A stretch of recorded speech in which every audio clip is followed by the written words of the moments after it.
of the two people he'd notice first, one of them would probably be, or of the three, he'd probably notice Carlos. His color is shut up. His It'd be hard to miss Carlos. What? What? What? I am hard to miss. Look at me. Anyway, he has kind of bright, not really. He has kind of bright clothing with the yellows and the blues. Definitely not something you'd see like a military man wear. So obviously he's not a soldier. But he walks around and he seems very sure of himself.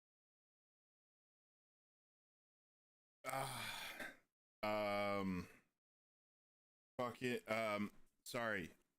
Vincenzo would step amongst the group through all of everybody and shake Anton's hand. Ah, Mr. Greycastle, nice to meet you. A dark elf with instrument.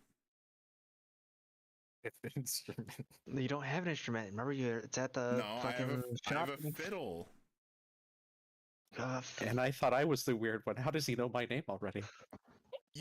Because you referred to yourself as the third person. Right. Yeah, that's right. Please continue.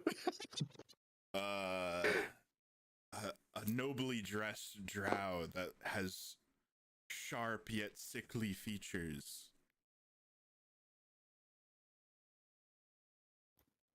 There, might your name be? Vincenzo Chirona. Got quite the party there. What's going on?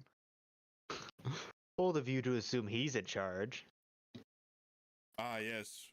We are just about to step off on a grand journey to the northeast side of this landmass.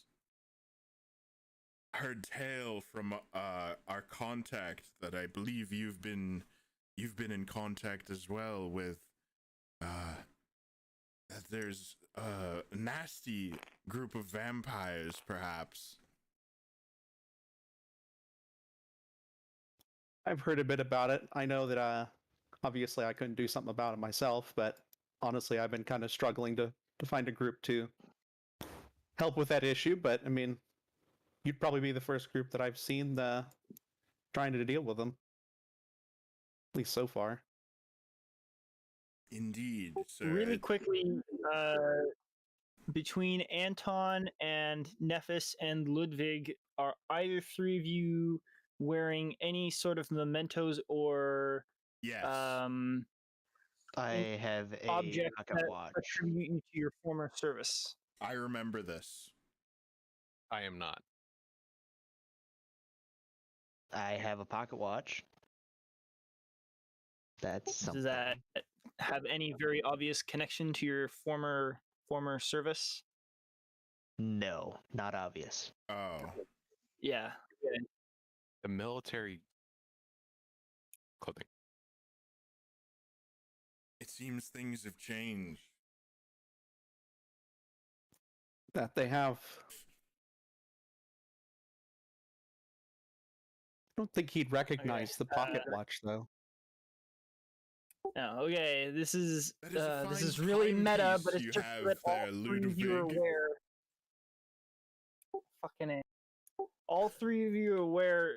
In meta, all three of you have at some point served the Republic in its militaries in different branches, but that's more my curiosity. So, like, all three of you would have been in the same, not same area, but just being aware that you all served the same army.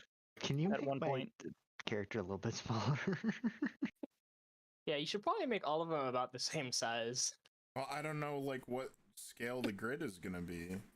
I I mean, we can just scale it to whatever it is. I mean, in theory, we could do that. Scale it to this fucker. just leave the little knight on the table, and then the rest of know. you guys don't need to be there. I was just using it as a place tracker for. Now you can scale things. I didn't turn that off. Just saying. Things is locked. I can't unlock mine. I did that at the height of everybody was fucking rescaling the map while I was trying to fuck around with it, so I turned it off quietly so I could fix it. and I forgot to turn it back on again. So that's my Okay, fault. Zane is no longer locked. Oh my god.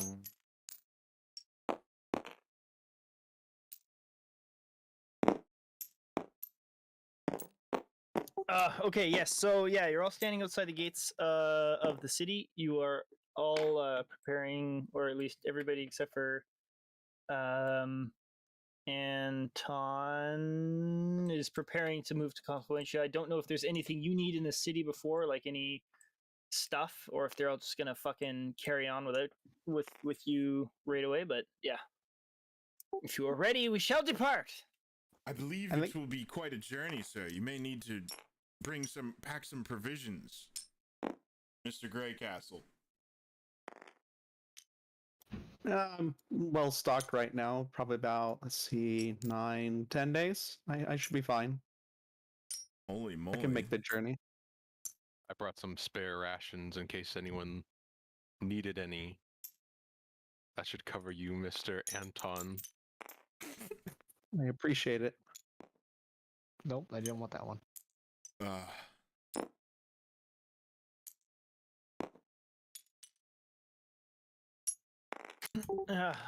Okay, perfect. Okay, so we all set off on this wonderful adventure on this road. It's a somewhat cloudy day. It's 60 Fahrenheit. It's a nice day for traveling. It's not too hot. It's not too cold for this part of the land. Perhaps there's a cafe on the way we could drop in at. I don't. There's not a cafe on the. Dude, just stick to your instruments. Let's just keep fucking walking.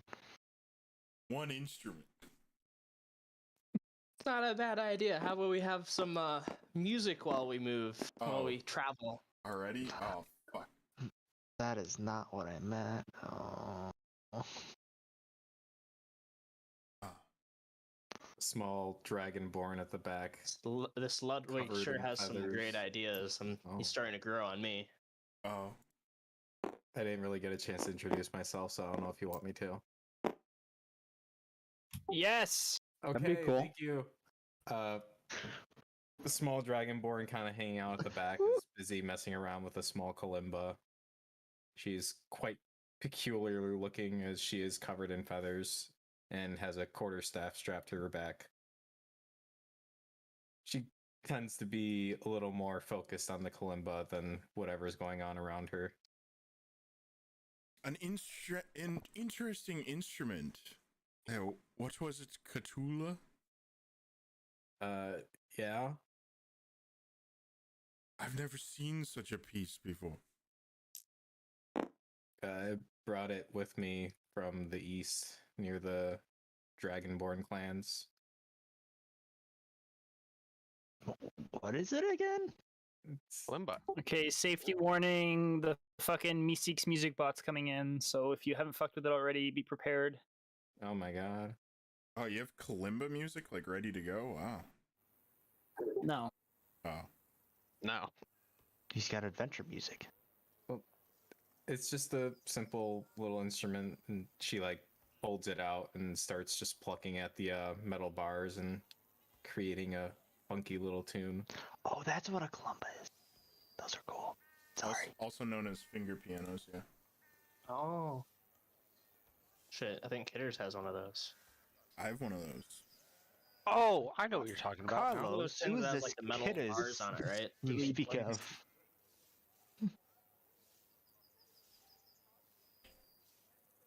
Sounds like this. Yeah. Wait, Seeker has one? I have one. Yeah, they're pretty cheap from what I He's a remember. learned man. You would be is. surprised they'd have many instruments. The only problem is you need fucking fingernails to play it, and when you work in food service, you can't grow out fingernails. Seeker, No. where's your piece? Where's my Yeah, piece? what is your piece? Your piece? Yeah. I thought I would not dare interrupt another musician. Not Well, your like, fucking token, instrument piece. Your fucking Your character. play piece, your character piece. We're nowhere right now. I honestly expected to hear him chambering around when you said, "Where's your piece?" and him to say, "I keep that thing on me." No. Devin, no. It's okay. His It's character's only a good. joke that Drunk Moonbeam does, but Drunk Moonbeam is not here. It's It's still only Sober it's Moonbeam. still It sounds like he's forging. suffering. Is Devin there? Did you lose connection? Hello. He is there. Hi there. Hey. Still forging, he says.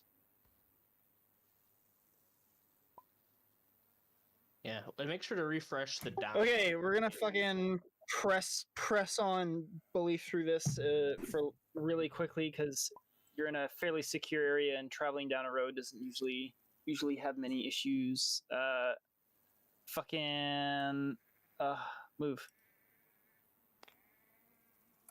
There we go. Okay, Are we so supposed to you be travel moving for. pieces? I'm just using the little knight there Party. as the marker for the party on the map, and then whenever you're actually on a battle map, you can put your pieces down, and the Okay. little knight will go away. But as you can see, he is labeled party. Okay, I How did he understand. just collapse? I like Devin's map. I'm going to use his.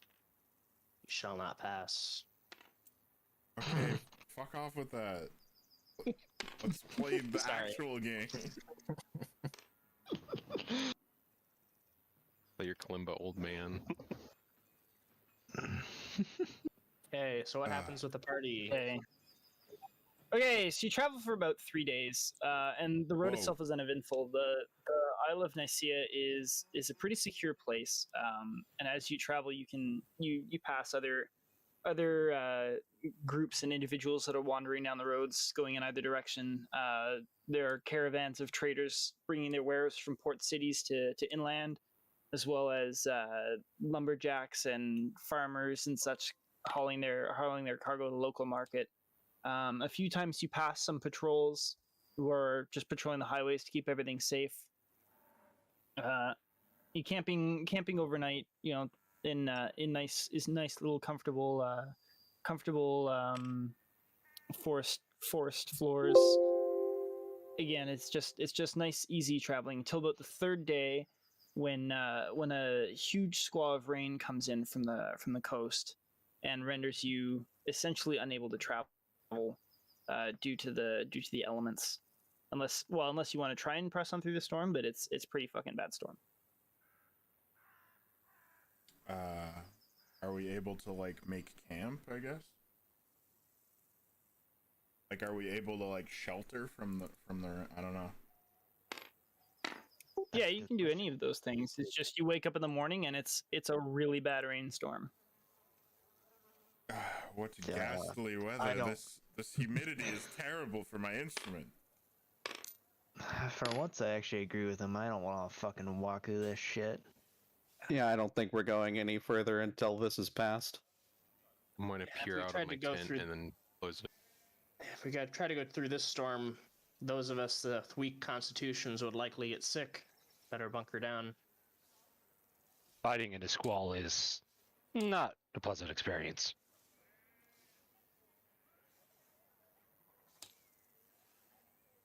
As it suddenly starts raining outside.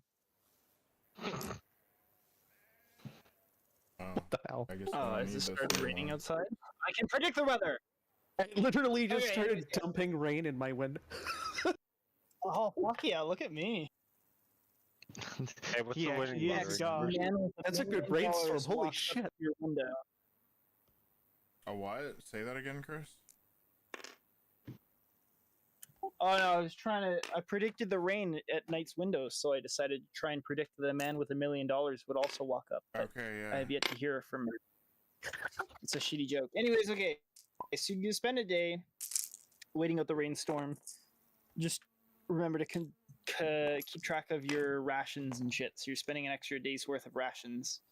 So we've So we're now on spent day 4.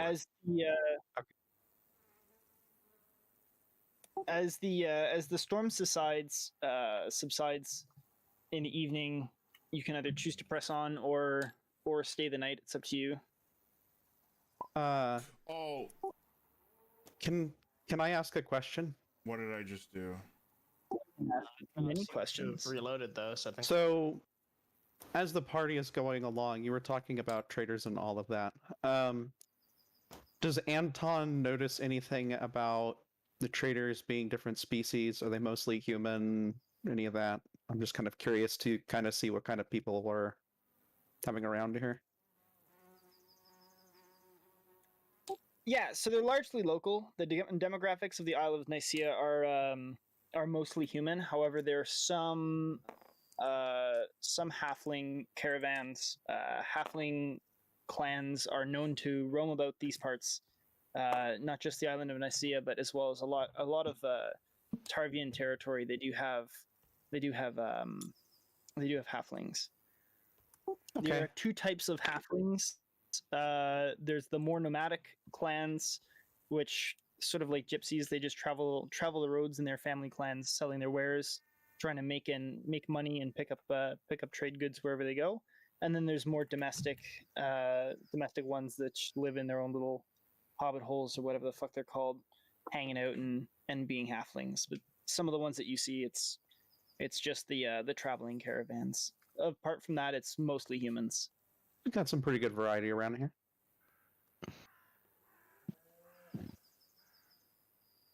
Wait, so All right, there's thank you. traders outside?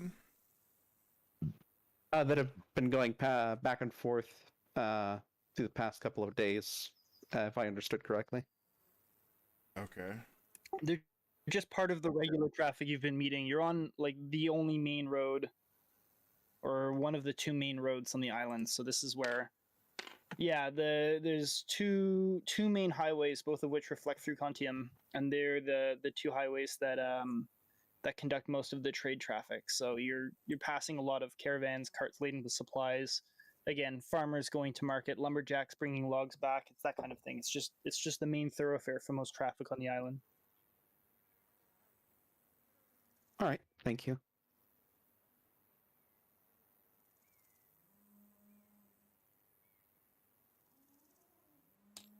So on the dawn of day 4, as you set out from your travels, about mid-morning, you come across a series of carts that are round up on the side of the road. The first of which is topped upside in a ditch. Boxes of supplies have been strewn all over the ditch in the field just beyond the road, and there's several halflings which are doing their best but failing to try and fix their cart.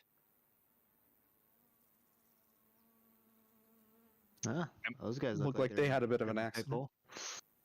That sucks. As you draw closer, you can tell that none of these halflings are very obviously armed. They seem to be all dressed in peasants' clothes. One or two of them have cold weather capes, but aside from that, they're entirely defenseless. Wait, so what day are we on now? Day 4. 4. Day 4. Oh shit, I'm 1 day away from being out of rations. I can lend some. I got 20 total. Holy Holy shit. moly. Uh, Pack. yeah, I packed a lot of shit. I got part of my starting equipment was an explorer's kit and a dungeoneer's kit, which each have 10 days. And We I should- moved to render assistance to the halflings. I follow in suit. Gentlemen, it seems you've come into a bit of bad luck. Dude, shut up and just help me get this fucking thing over. Well, What? before, was it just knocked off the road? Was it wheel damaged? Yeah, I thought The they The were whole like thing is tipped repairing sideways it. into a ditch. Okay. Is it broken? It very well could be. They're struggling to right it, and they can't. They can't get it out of the ditch and onto its wheels. And if there are any repairs, they haven't been able to figure them out yet. As well, like all of the crates of supplies they're carrying have been tipped out of the cart. Do any of them greet us? Actually, If can I you do a get close perception enough, check? yes, you can do a perception check. I was about to say, I'm going to do a perception check to see what's wrong with the wagon. But that was the most limp-wristed throw I've ever seen. Can I try that again? Press R and you can roll it. Well, 7 is apparently the inevitable roll. And my passive wisdom is, or my passive perception is 13. Which, fuck, give me a second to double check how perception rolls are done. Passive perception is only for like stuff that you wouldn't know. Yeah, passively. And I'm trying to remember how perception rolls worked in particular. It's been a while.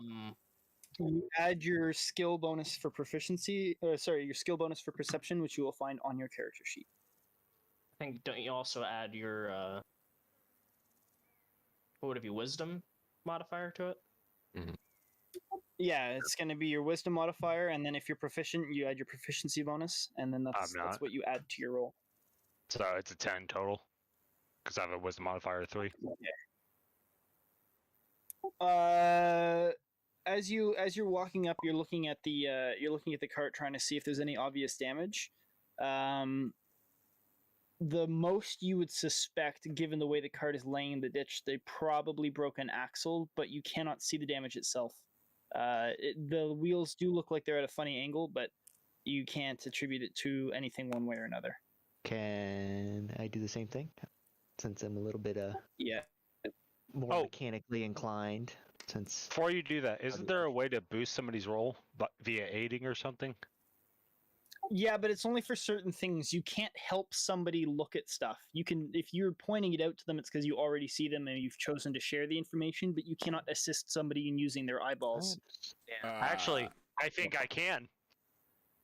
Hold on.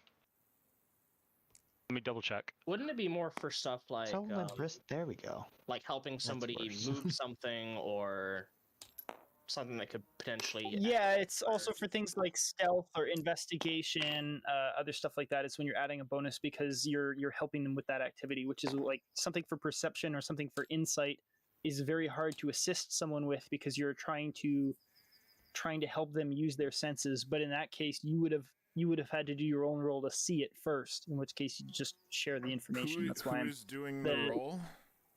I actually, there's a cantrip called Guidance that can help on this kind of shit. I can also do Bardic Inspiration for any skill check. I appreciate how helpful you guys are being in trying to assist your comrade in looking at a cart from a distance. Well, this is also a case of, hey, everybody be aware this is an option for future reference. Yeah, 100%.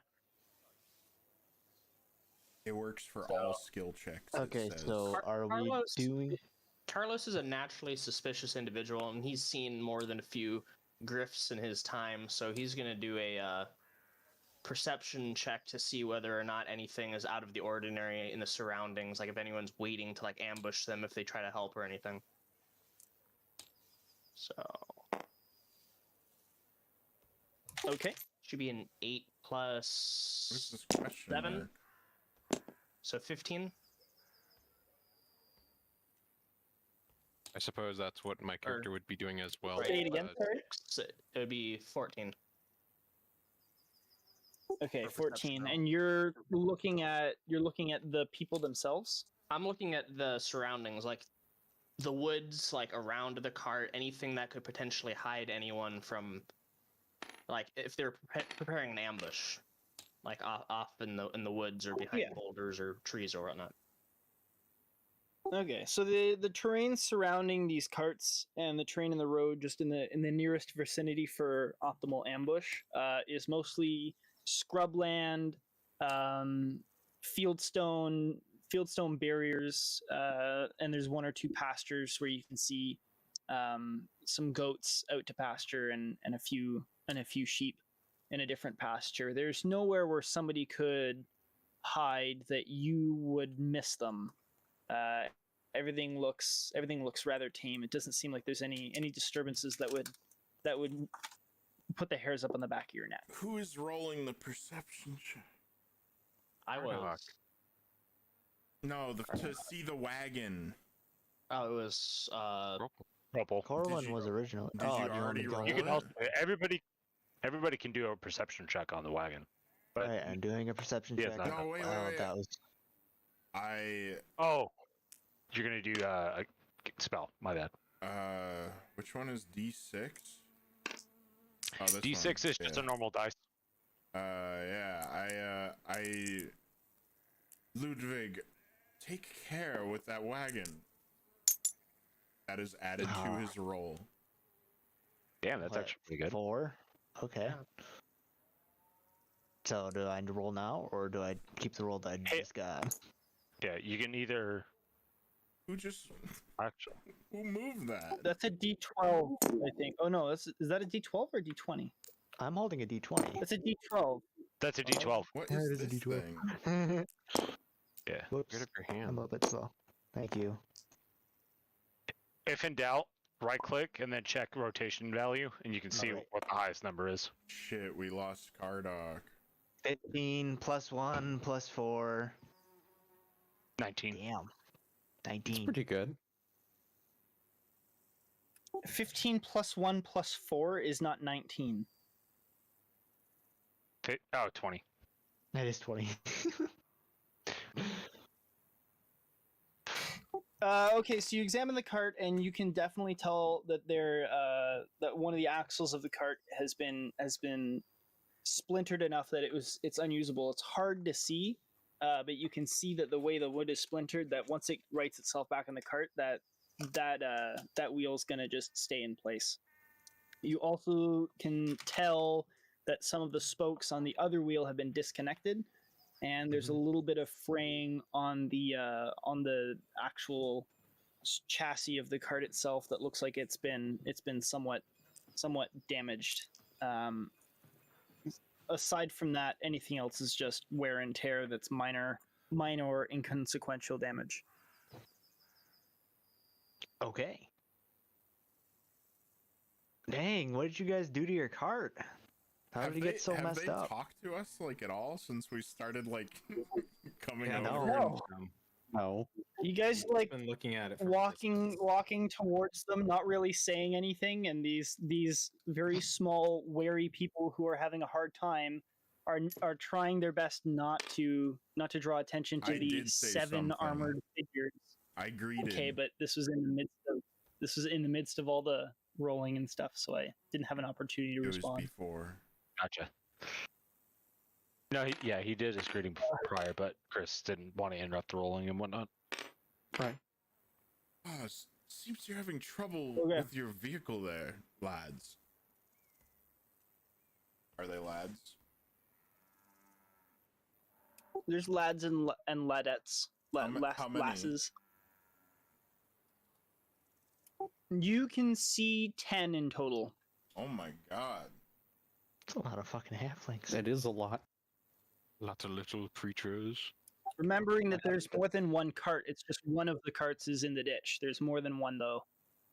That's a little trading Oh, caravan okay. or convoy. Okay.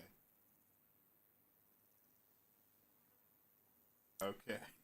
So one of the older halflings looks up and moves closer to you as you call out to them, and he says, "Oh, good day, sirs. Yes, sorry for that. We had a little trouble with the weather yesterday. Sadly, we tried to press on foolishly, and one of our carts blew into the ditch." Is there any way we can render assistance? "Oh, bless your kind souls. We wouldn't ask for that. You seem like you're traveling quite a distance. We wouldn't want to inconvenience you." I am a servant of ill nature. I must help.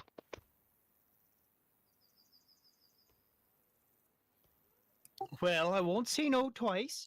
If you would like to help, we were trying to get our cart out of the ditch. It's giving us a lot of trouble, but you seem like a strong lad."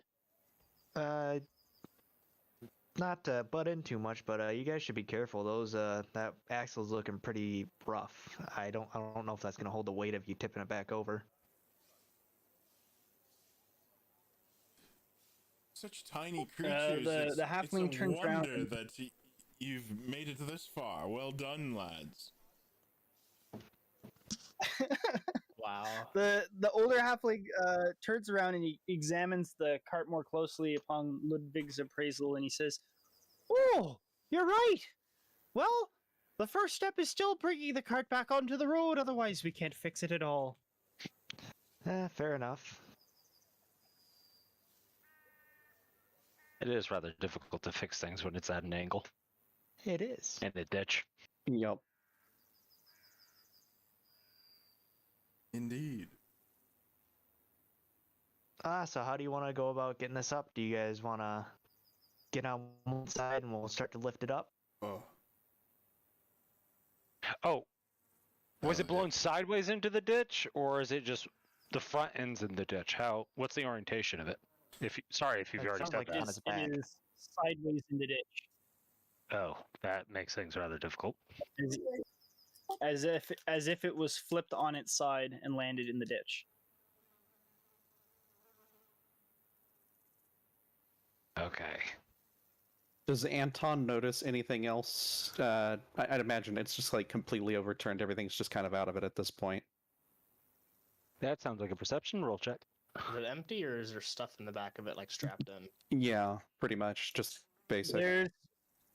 It's mostly empty. The only stuff that's in the cart is just things that happen to be on the side that is currently closest to the ground. It just didn't have very far to go flying when the cart tipped over.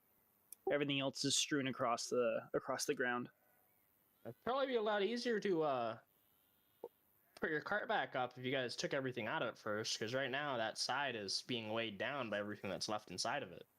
I'm sure 10 able-bodied little people and 3 of our soldier friends could right this thing.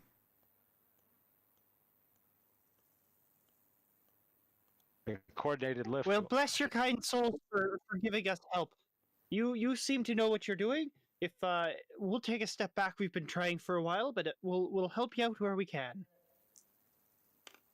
Anytime. Did we do it?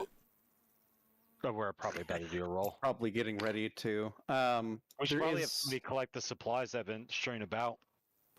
There is That's boxes and something. There is something that I'd like to have Anton do a perception roll for, if possible. Sure. Does the other cart have any horses, any of that, anything that they've been using to pull their carts? There is one horse roped up to each of the carts that are still functional on the road. There is no other horse. I'm kind of curious to where that other horse went. That is a good question, actually. Can I roll per perception to kind of see where that one went?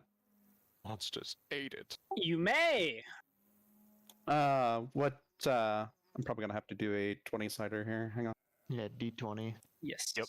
When in doubt, D20. God damn it! That was a fucking. That was weird. I'm sorry. Hang on. To roll all it, good. just press R on it. Is that not? I was trying. If you want, like just Oh, Alright, if you throw the dice, you take you take the roll. Okay, there we go. Let's make Alright, that I a just rule. I was trying to fucking roll it and it just like dropped. It's like, well, that didn't fucking. I got 16 here. I don't have any modifiers as far as I'm aware, so What's your wisdom? 11. And I don't have any proficiency one. in. I thought you get +1 at 12. 11's not +1. 10, 11, or nothing. It's plus Yeah, I've got no modifiers as far as I can see. It's fine. 16 is still good. It's 4 less than a 20. Indeed. 16 more than a nothing. So you're looking around and you notice that there's pretty much any horse with an inspiration to get the fuck out of Dodge can run freely from the area. There's nothing high enough that would impede its movement. Their horse is missing, Anton says to the rest of the crew. Okay. Oh, Your third-person speaking habit is awfully strange, but it's okay. That is We're all just terrible full of strange news. people. No, we all have our quirks. Yes. While you guys are trying to ride the cart, I'm gonna go around and I guess try to collect Grab their the supplies? their supplies. You know, get it all in one spot, make sure nothing goes missing. So we're you gonna guys continue handle watching that, the trail. and I'll go over there and I'll just start helping. Why do I picture you doing finger guns as you say this? you guys do that. Have fun. So So while Carlos is moving around the supplies and generally pretending to be helpful by moving them into one central location. He's also taking a look at everything and seeing if there's anything worth stealing. Oh dear. Glenn. You make Elmeter sad. Okay, so most of these supplies are inside wooden crates. However, some of them are damaged. Roll me an investigation as you're moving about this to see how successfully you're able to examine these contents. Investigation. Take care with those packages, Mr. Santiago.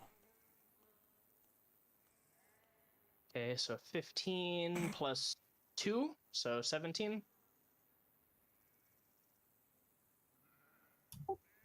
So quite craftily, you're able to identify a lot of what's in the contents by simply just moving the boxes at an appropriate angle so that the sunlight drifts into some of the cracks as you're shifting them to locations. You can see that while some of the boxes just contain normal stuff, bolts of cloth, various trinkets, odds and ends, nothing overly valuable.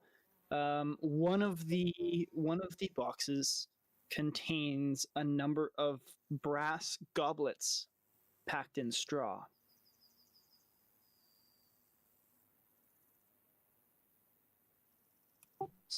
A second box contains a number of leather pouches, which you can see very obviously are full of something. However, in order to gain a fuller understanding of what they contain, you would need to start messing around with that box.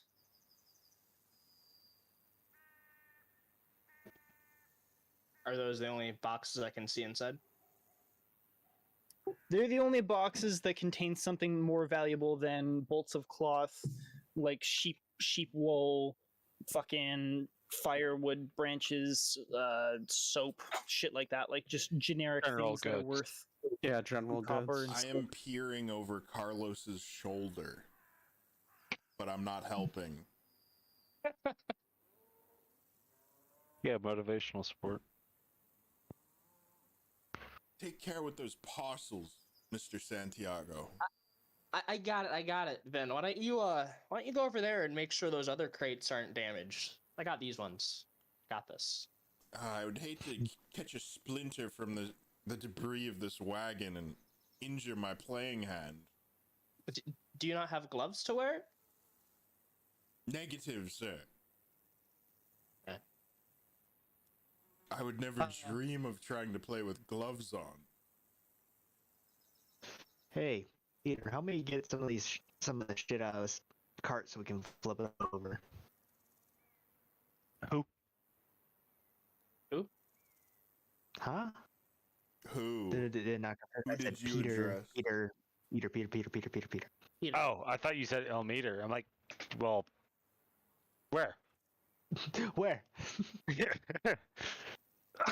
I moved to assist Ludwig with unloading the cart so we can more easily lift it. Okay, it takes like literally 2 minutes because there's only 1 or 2 boxes that are impeding the cart. So while they're doing that, Carlos is going to try to carefully fish one of the leather pouches out of the crate and slip it onto his person. Ooh. That's a sleight of hand, good sir. Okay, here we go.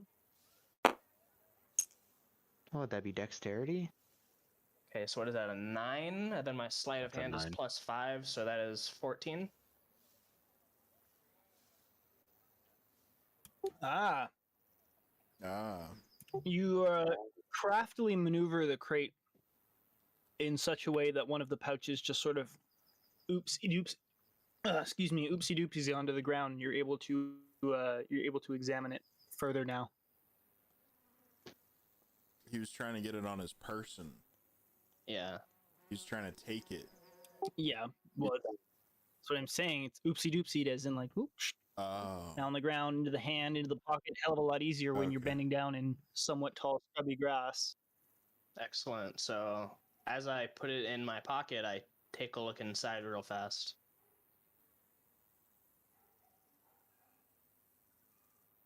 Inside this pouch is a number of gemstones. Wow. I'm not quite sure how educated Carlos would be in the world of appraising gemstones, but there are a number of gemstones in this pouch. Well, happy with what he's found, Carlos decides not to push his chances any further, so he carefully places them on his person so they won't make any noise. Then he goes back to actually helping collect all the cargo and putting into a centralized area. He feels like the halflings at least deserve that much for paying him for for his services.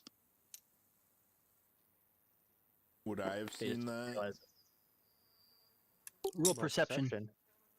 How would I know? Then I didn't see it. Well, what's your natural passive perception? Oh, good, 18. good point. Fuck. Mine's 11. Mine is 13. But fuck, 18 passive perception. Holy shit, he is alert. That is really fucking A high. lot of passive perception. How do you? If he determine gets the that? alert feat, I was about to say, how do you determine that? I think it's dexterity plus something else. Passive wisdom, I'd have to look it up again. I think it starts at 10. oh, and then passive it's perception modified. is. I want to say it's 10 plus wisdom modifier, like Kardak just said. Yeah, I think it's Copy 10 that. plus wisdom, and then if you have perception, you add that instead. So if you're proficient in perception, then you would add Plus 5. perception. Yeah. So like for example, my wisdom is +2, but I also have like +4 in perception. Wait, so did I do it right? Did I calculate that right? Maybe. I think What's it's your perception? 15. What's your Oh, perception? 12, 17. Do you have the alert feat, or do you have a feat? No, I don't have the alert feat. All right. awesome. You have proficiency in persuasion, perception. Okay. So yeah, it would be 10 plus your perception modifier. So I think you would actually be at what, 17? For Seeker character? Yeah. Seeker's character? So Yeah. Anton He's would got have his like a character sheet 10. right here on the table. That isn't that fancy. Yeah, it's actually really nice when this happens. Too bad he couldn't do that with everyone's character sheet. Nobody sent me their character sheets. Sorry, I didn't know. I'm being silly. I'm being silly. I'm being silly. When I'm done refining mine, I'll send it to you, Seeker, so I'll be ready for this next time. That's I fine. need somebody to help me figure Okay, out how so I to just did the math translate on this that, mess and that I have. it's 17, not 18, is what everybody's saying. What was your Ye- sleight of hand, Carlos? 14? 14. Oh wait, no, hold on. Let me see. It's 9 plus Plus, 5 plus 5, so yeah, 14. Okay, so I'm gonna just, I know it's not, well, it's kind of the same. So yeah, you witness his handiwork. Whether or not you choose to address it is up to you. Does Carlos notice me noticing him? My God, no, you. Is Carlos actively looking for somebody noticing him? Well, I would have been paying attention to at least the halflings.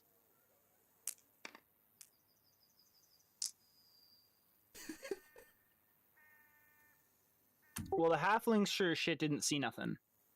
And you know that the halflings didn't see nothing because you were keeping your eye on them. But if you're trying to tell me that you were keeping your eye on Victor, or Vin, then that's a different thing entirely, and that's between you and Vin. Not particularly, no. He wasn't really concerned about Vin. I was about to say, I don't think Vin would be the one to watch out for I'm your during that. I'm your friend, Carlos. Exactly. Carlos, I'm Why your would I be worried about friend. Vin? Vin's my friend. Notices gems. Oh my. He wanted a Why? This is, like, warship. rather important, don't. Okay. Okay. I don't address it. Okay. Let's go. Oh my. All right, Peter. Okay, on the count of three, let's get this Okay. cart tilted up. All right, how should we do this? Perhaps some of Besides these the obvious little not dropping creatures off, could lend a hand. For all of the individuals who lend a hand, there will be a bonus to the person who chooses to be the leader, aka roll strength. Definitely not me. I have a fucking -1 on my strength. Anton might gonna be able take to this help. opportunity to broadcast to the group. There's a very big difference between looking at your stat sheet and knowing what you're good at versus what your character might think they are good at. Your character might be an absolute fucking retard, but thinks they know everything and is going to constantly roll history at a -2. That's fine. Play your characters, Indeed. not your character sheet. I'm That's playing just my a general character. PSA. I would assume that he would understand his own strength, being his position and character role. All right, so with me right now is Ludwig. Who else is near me? Because I know Vin is with Carlos. The halflings are all ready to help. Perhaps some of these tiny creatures could lend a hand to Mr. Montfort and Mr. Ludwig. Anton's near the Fucking cart. God, what you said! Oh, He was doing it in character. He was playing the character. I'm being racist.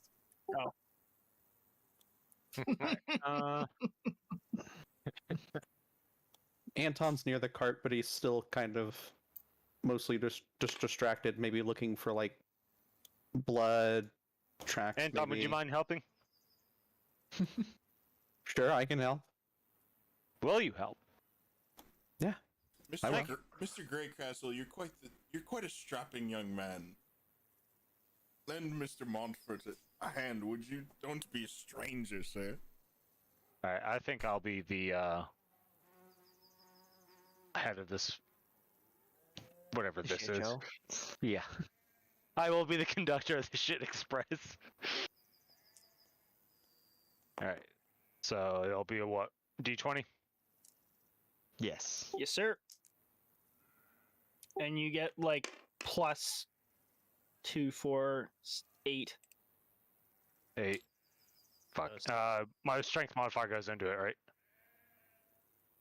Yep, it's your strength, and you get a bonus So for the it's fact 8. that other people are helping you. Would this be like an do you have a proficiency in athletics? Would this be like an athletics? thing? No, I do Oh. not. Never mind. Anton might be able to help a whole bunch, though. Should I go ahead and provide those? Do you roll, Corwin? Corwin, do you roll? I already did. It was a 6. Mr. Greycastle seems like a strapping lad. A 6 + 8 is 12. The cart you push the cart all together, and you rock it a whole bunch, and you think it's about to go, but it starts sliding the other way and rocks back into position. Oh my. Well, we almost had it. One more time should do it. What an effort. Yep. On the count of 3 again, boys. All right. All right, rolling. Yes. 14. 14. Ooh. Okay, with a 14. Ooh, that's good. So, Yep. having tried first but not succeeded, you all buckle down, stiffen your back, straighten your shoulders, and really give it a good shove this time. And the cart bounces out of the ditch and comes rattling onto its wheels. As is predictable from Ludwig's point of view, the front left wheel immediately its axle fucking shatters. Oh, Well, dear damn. me. Ludwig, good observation. Now we can reliably rely upon that. Wow, that You looked, guys got any spare parts in any of your caravan? that looked expensive. What a spectacle. Oh, sadly, we spent all of our spare coin on acquiring our trade goods. We were hoping to make it to the next port city so that we could actually make a bit of profit, and we were going to buy a passage off the island entirely. Sadly, everything we have here is all of our last fortunes in coin. Can I do a perception check to see if there's any good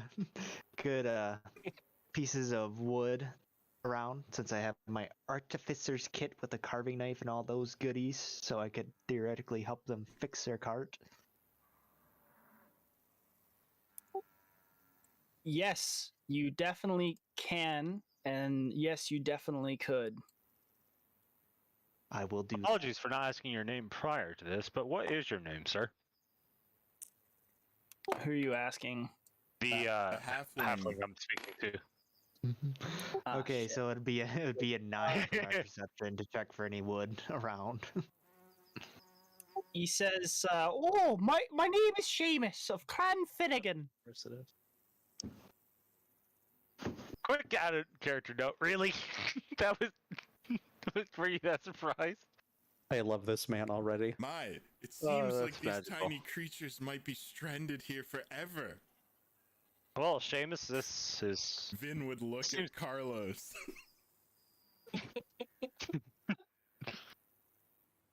Carlos would definitely avoid his look. Oh, Seamus, I hope you don't mind me asking, but this seems like a rather bold move. What could possibly drive you to do to load up everything you have on this and make haste through a storm? Well, the storm was more of enthusiasm. See, we didn't have a good place to set up camp, and as the storm came in the morning, we thought we'd press on, and we hoped that it would be over quickly, but sadly it just got worse and worse. Well, a man running from a burning house could be described as enthusiastic. Well, you see, if you've been on the road as long as we have, you learn that the travel can sometimes be dangerous, and while the island is safe, it's not entirely without its dangers, so we really just wanted to try and get to the next safe port city in case something bad happened. Are the wilds that dangerous? As I said, friend, when you've been traveling as long as I have, you just have some healthy and unhealthy habits and superstitions. Vin would interject and say, Seamus, I hate to be blunt, but I think Mr. Montfort is trying to get at are you hiding anything, sir? I was just trying to work out if something was chasing them, but that works too. Hiding something? No, we are just simple travelers. We just wanted to make sure that we could get our wares safely to the next city with as little time as possible to ensure that we were able to carry on to our next destination. Well, that's fair enough, I guess. Was anybody injured in the event of the wagon crashing? Thankfully, no. My son here. Shit. I don't know Irish names. Hang on. Seamus is George! Really? His name is George, after his You couldn't mother. go with like Patrick father. or something? after his mother. Mother's father. Her mother, his mother's Yes, name my could son- have been my son Georgia. George. Yeah, exactly. Fuck Further you. proving that My son was driving the caravan, and he was able to jump off the side in time. Thankfully. Where's your Yeah, horse? What an interesting character this tiny creature is. That is actually a good question, Ludwig. Where is the horse? What happened to it? Those are expensive. Alas, the horse bolted in the rainstorm. It got separated from the cart, as you can see by the fact that it was twisted over and damaged. We believe that its harness, when my poor son George, we think he let go, and the thing broke, and the horse has run off. We haven't seen it since.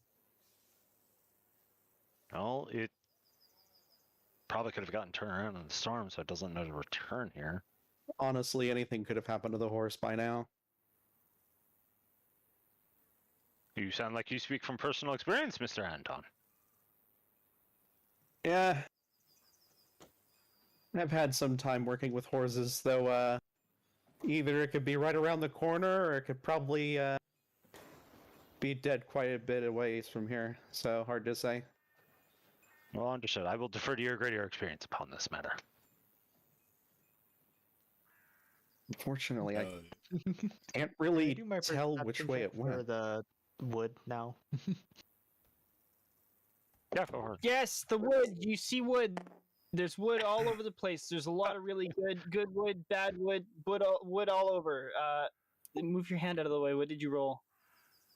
Oh, Perhaps the fleeing horse left some tracks in the rain, considering the It'd muddy be a 9. ground. I got a +1 in wisdom. I've been looking, but I can't find anything. Actually, if that that is makes a difference, Lord. that is good observation, Ben. Mr. Nephis, was it? You seem like Your difference. you seem like an adept trapper or hunter of sorts. The rain could have made the tracks easier or harder to find. Someone wants to take watch, I can give it a look. I can keep watch.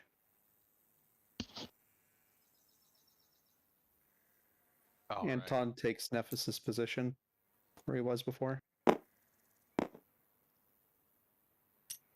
I'll roll a perception check towards the front of the carriage to see if there's any like visible like ruts and whatnot. Horse prints. That would be a 16 plus 2 from wisdom and efficiency. Ooh. That's pretty good. Searching for tracks, you find a set of hoof prints that are stamped quite heavily into the mud. They're still full of water from the previous day's storm, have yet to drain. But you can tell that they are hoof prints because some of the firmer ground has left the imprint of the actual horseshoe itself, and some of the prints have drained away enough that you can see such details. It seems to be leading southeast of you comparatively. However, the tracks themselves, once they get into the pasture, are much harder to find due to the grass and such. Mm-hmm. What would be like or would I know like how hard it would be like to track like through that? Like would I have to like roll? You could every, probably like, 100 track feet or through it. No, you could probably track through it fairly easily once you get in the field. Just nobody's bothered like actually walking out and investigating. You got most of the individuals who've been looking for signs of horses have sort of been standing on the road using their eyeballs and not getting up close and looking for super clues. I say, these tiny creatures, they do a lot of standing about, don't they? I'll yell to everyone and tell them I have tracks here. I don't know if we want to pursue it, but they lead further this way. And I'll point south. Of course. Horses are expensive and they'll need it for moving the cart. All right. I'll wait for at least one person to like come to my side, and I'll continue tracking. Then I move up to Nephis. Anton would like to offer his assistance as well in this matter. If we do find the horse, somebody's probably got to be able to help that thing back. Can anybody keep watch? I suppose I could stand watch on the road, sir. I don't think I'd make much of a defender if things came to it, but I'll give a holler if something goes south. It's okay. If I hear you screaming, I'll come running as fast as I can. Mr. Greycastle, I would much appreciate that. Thank you. Of course. Anton goes to join Nephis and Peter.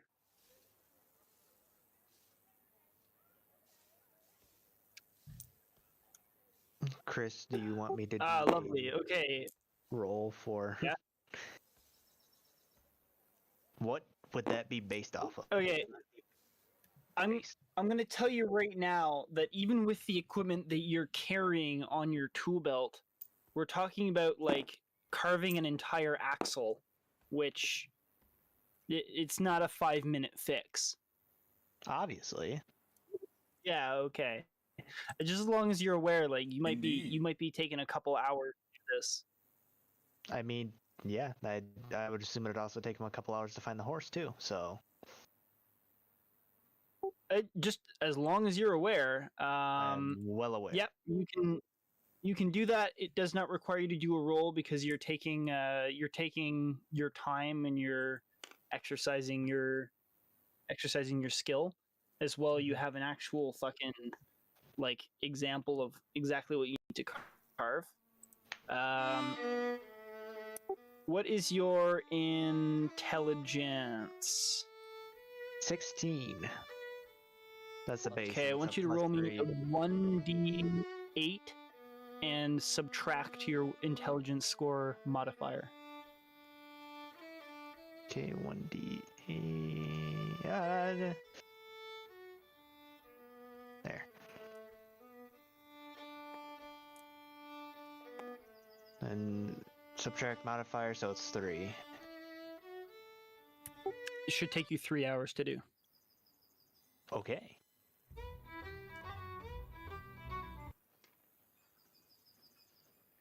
Excellent. All right, Seamus, I'll get you an axle done. Take me a few hours, but should be sturdy enough to get you to the next town.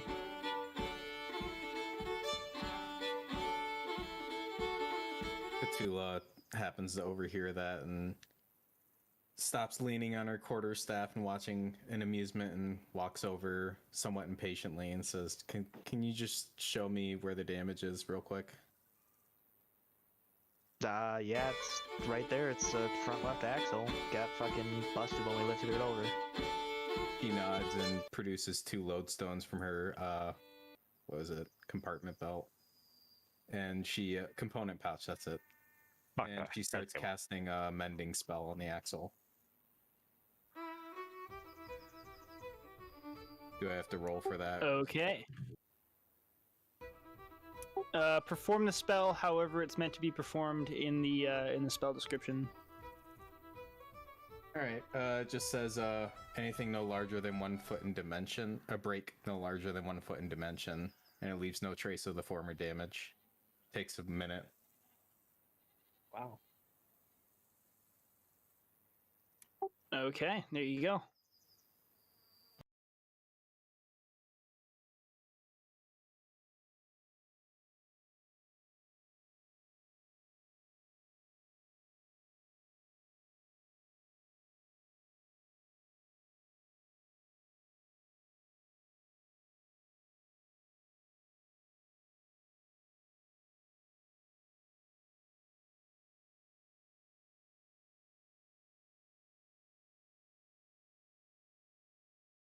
Because I like fucking with things. Don't worry, Ludwig. There'll be plenty of chances in the future to demonstrate your abilities. Yeah.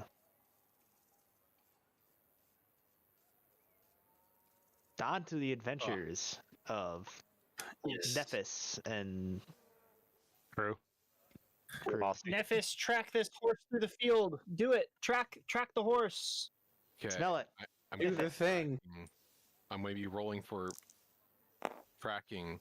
Ah, Oh my god. that'd be an A.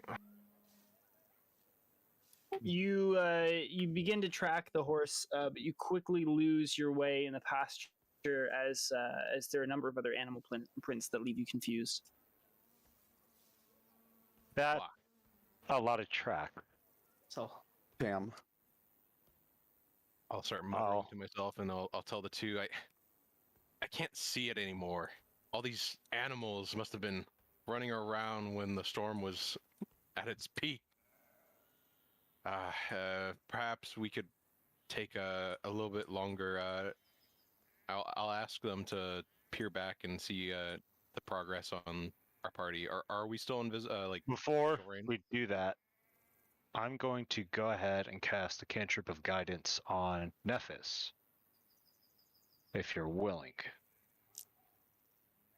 Are you asking?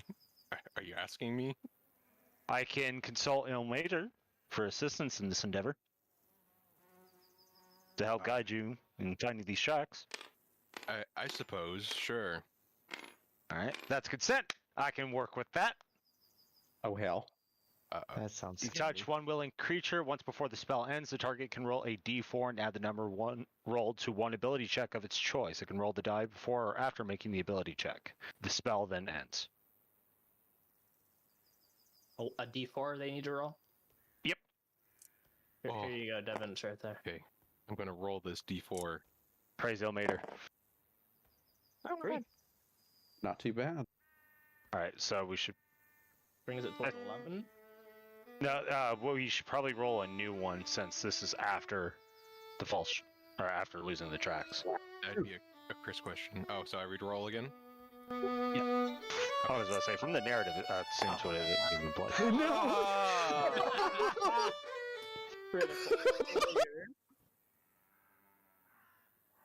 You find the tracks. You find them. You've caught the scent. You are confident now that you know the direction that you should be going.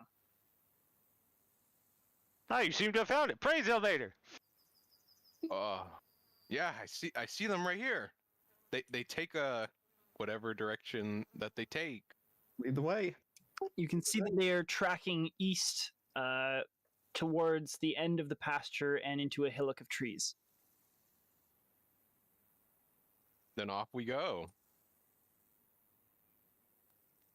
Anton continues to Blind, follow leading to Nephis. blind. Do the trees look evil?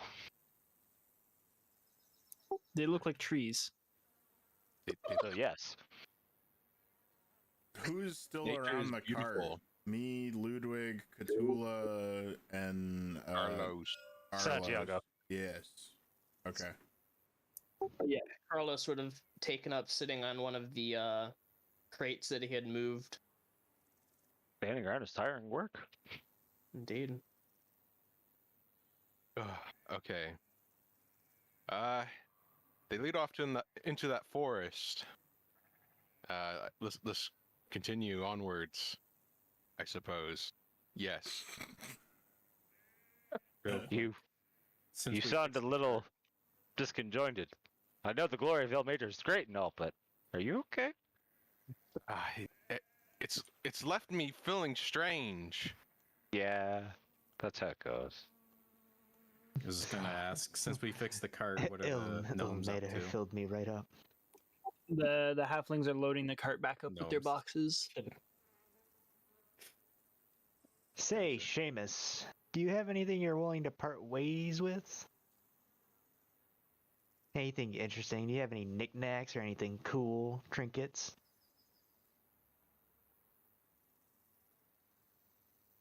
Oh, well, what kind of trinkets do you fancy? This was- Something with moving parts. I like to fuck with shit. Whoa. Oh dear. Ludwig, is Okay, there such need for such crude language? We've hardly just met the man. Man. Well, sorry, that's just the way I talk, man. You fucking do years in the service, and you see how you fucking come out talking. I'll have you know, my wife is a highly decorated military woman herself. I don't know how to describe this motion that I want to do, so I'm just gonna turn on my camera to demonstrate real quick. Let me just Oh dear. Oh. one of these maneuvers. I'm gonna look over and go, Well, give him one of indeed. those maneuvers. I believe that's called a dismissive gesture. Oh no, we my. lost our sound from the bot. Wait, dismiss gesture. Oh, it's done. We've been going long enough that the ambience has run out. Hang on. Oh no. Could I play a song while I keep watch? Yeah. Toss a coin. Are you aware of how the bot works and where to go? I think so. And after I do that gesture, I'm gonna wander over to the cart towards the wheel that was messed up. I call this one Okay. the folly of such tiny, Oh, such silly little creatures. shame. I also noticed, Seamus, the spokes on this wheel, they're a little messed up.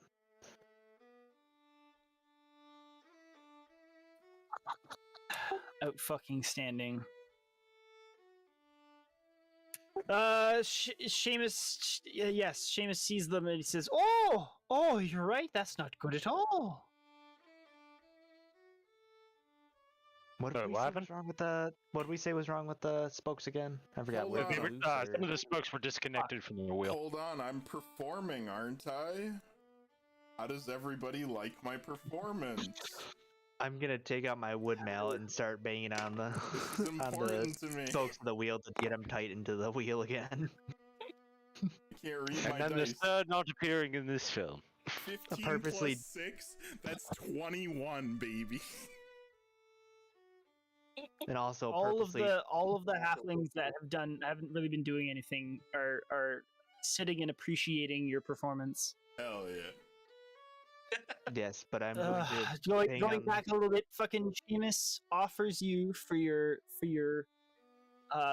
humble going out of your way to give him a hand and being quite lovely.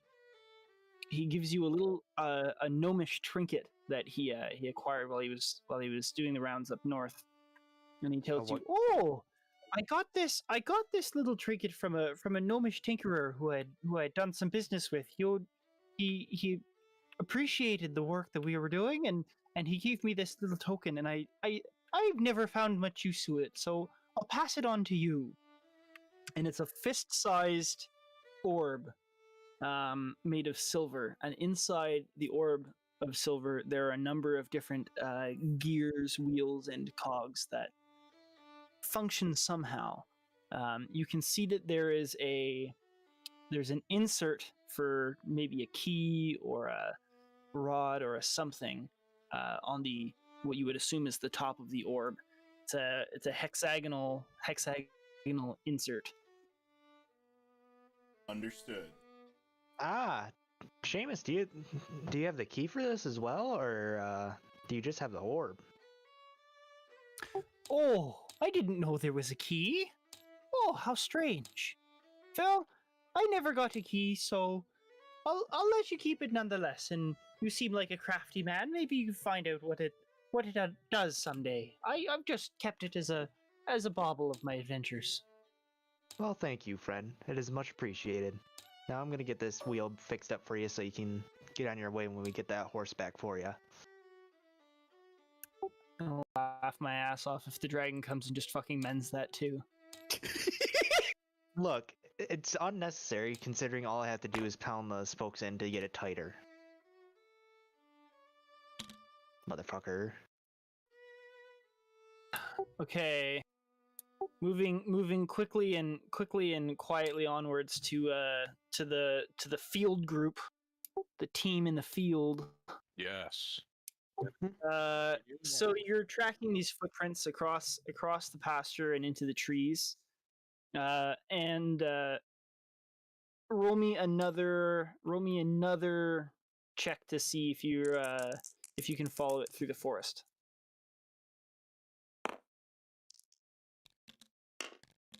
A 15. Ooh. It's yeah. So with this 15, you're aware that you can follow the tracks, but you're aware that you are no longer tracking the. Good lord, the horse. You're tracking something that is in fact a little bit bigger. I might put my arms out extend my arms out, halting everyone. Oh. What is it? Anton is confused and just looks at Nephis. These Think- tracks, they're not the same. Zane, I think you But- sent me the wrong Ah. one. That's blank. So it's not a horse anymore, is it? The weather must have eroded away our trail. This is quite larger. What would I roll to figure out what type of track it is? Probably a nature roll, wouldn't it? Nature. Hey, Let me see. Okay, I'm going to roll a nature roll. Try to figure out what it is. Oh, that was kind of shitty, but it's a 7 + 1, so it's an 8. It's a canine of some sort. It's bigger than any canine you have ever seen. Whoa. Oh no. I'm gonna that you take can ever recall seeing. I'm gonna make a roll at guessing what the canine tracks are, or what the tracks are, since I don't know its Sure. nature yet. I wonder how the others are doing. Elevator! Oh, Whoa! raise the Oh, elevator. shit. Natural 20. It's a dire wolf track. Oh, Oh. Oh, I've Now, never seen uh, a beast this large.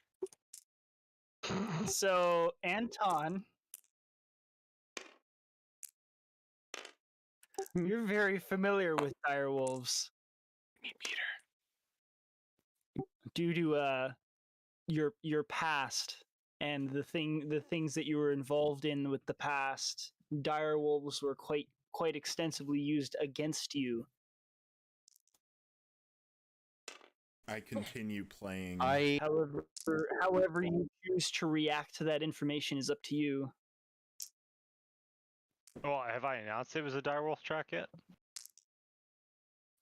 Oh, sorry, I thought you did because you said a dire wolf. So if you didn't, then that's fine. If Knight is not aware, then Knight is not aware. Or sorry, Anton is not aware, then Anton is not aware. But so that Anton is aware for himself, there is ramifications for dire wolves from his past.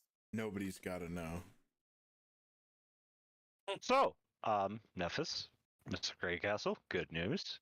It's a wolf track. Bad news. It's in the dire scale of wolf tracks. It's a dire wolf. I've never What? seen such great beasts. Good news. Anton's eyes widen a moment. I've seen him. We probably need to get out of here. We don't want to get caught out here. I'll start trekking back from the way that I we defer came. to the greater experience of Mr. Greycastle in dealing with direwolves. Let's go the other way.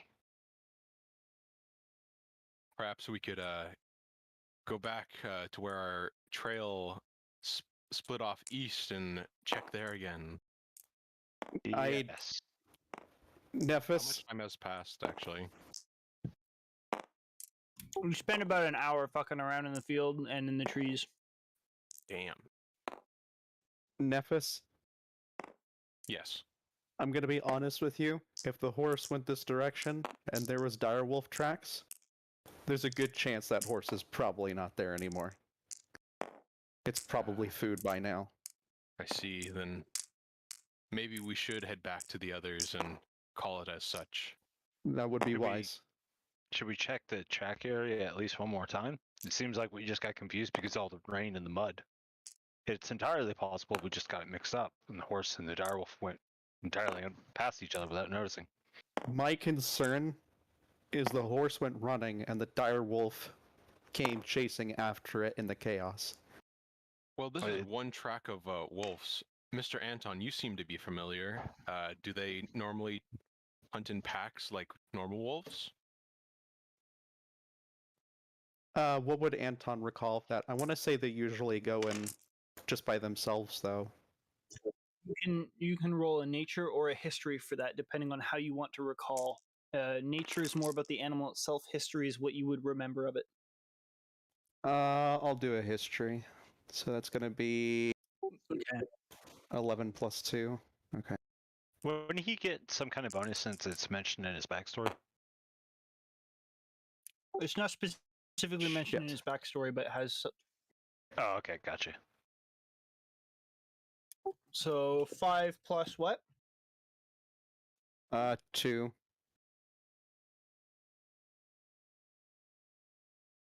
It's gonna be a 7. So what you remember of dire wolves is simply that the beastmasters of the Khanate that you fought used them quite extensively to hunt down and flank elements of your war parties.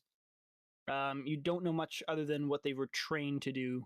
As to what they are in the wild, you couldn't say. Either way, that's a pretty dangerous beast, and we probably don't want to mess with that. All right. I'm gonna say this dire wolf is alone, but honestly, I've only seen them on the field. I've never seen them in nature. I I'd imagine they're probably got a pack. Potentially. If all else fails, going back to where we initially began tracking these tracks could give us some information about that. And we need to probably inform the halfling groups as, well, state of their horse, and combine that with the fact that the wolf may have hunted down the horse. Well, that's not my only concern. If we continue going on our way, the halflings might probably end up a snack for it too if they The rest of our party is there, though. yeah. And there's the three of us. But what I'm saying is, once we're finished and departing, who knows what can happen yet? I mean, Ah, that's fair. yeah. Either way, we should backtrack a little bit, try to figure out. I mean, we can keep looking for the horse if you want, though. I honestly think that horse is gone, and we probably should inform the rest. But you're not quite sure yet. Nonetheless, let's go inform the group, and then we can head back and see what they say from there, and then perhaps we can go to see and see where the track diverged. Understood. Anton nods in agreement. Okay. Then yeah, we'll trek back and to the carriages and tell them about our find and our losses. So, seeing as you're just walking back normally and you're not taking the time to track, it takes you only about 15 minutes to get across the field and back to the others. You are all now reunited. Yay! Hooray. Where's the horse, dude? Been gone Well, for like an hour. About that. So, good news. We didn't die. Well, I'd hope not. You guys were just. But walking yes, in it'd be rather awkward if I came back dead. Bad news. There's a wolf at least one, and it's a direwolf in the area. Oh. We may have to do something about that, considering it may start stalking the halflings, which would be rather bad. Say the very I'd say. least.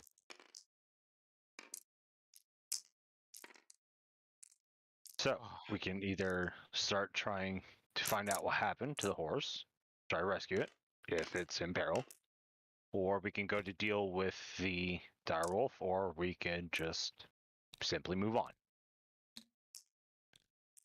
Which I'm not okay with. Yeah, I gotta say, not a fan of just leaving some good people out to hang. Might be considered quite rude. There are 10 of them. I'm sure, they may take a few casualties, but Quiz.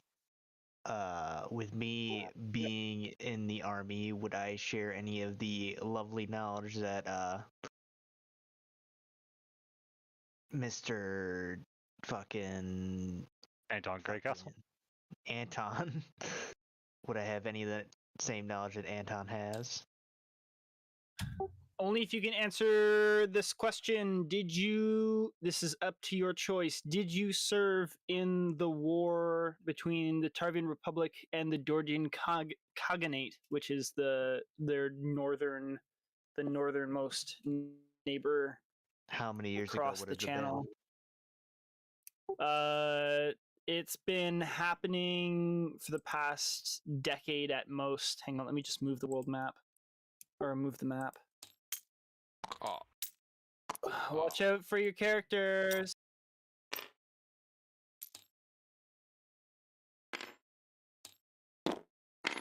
oh.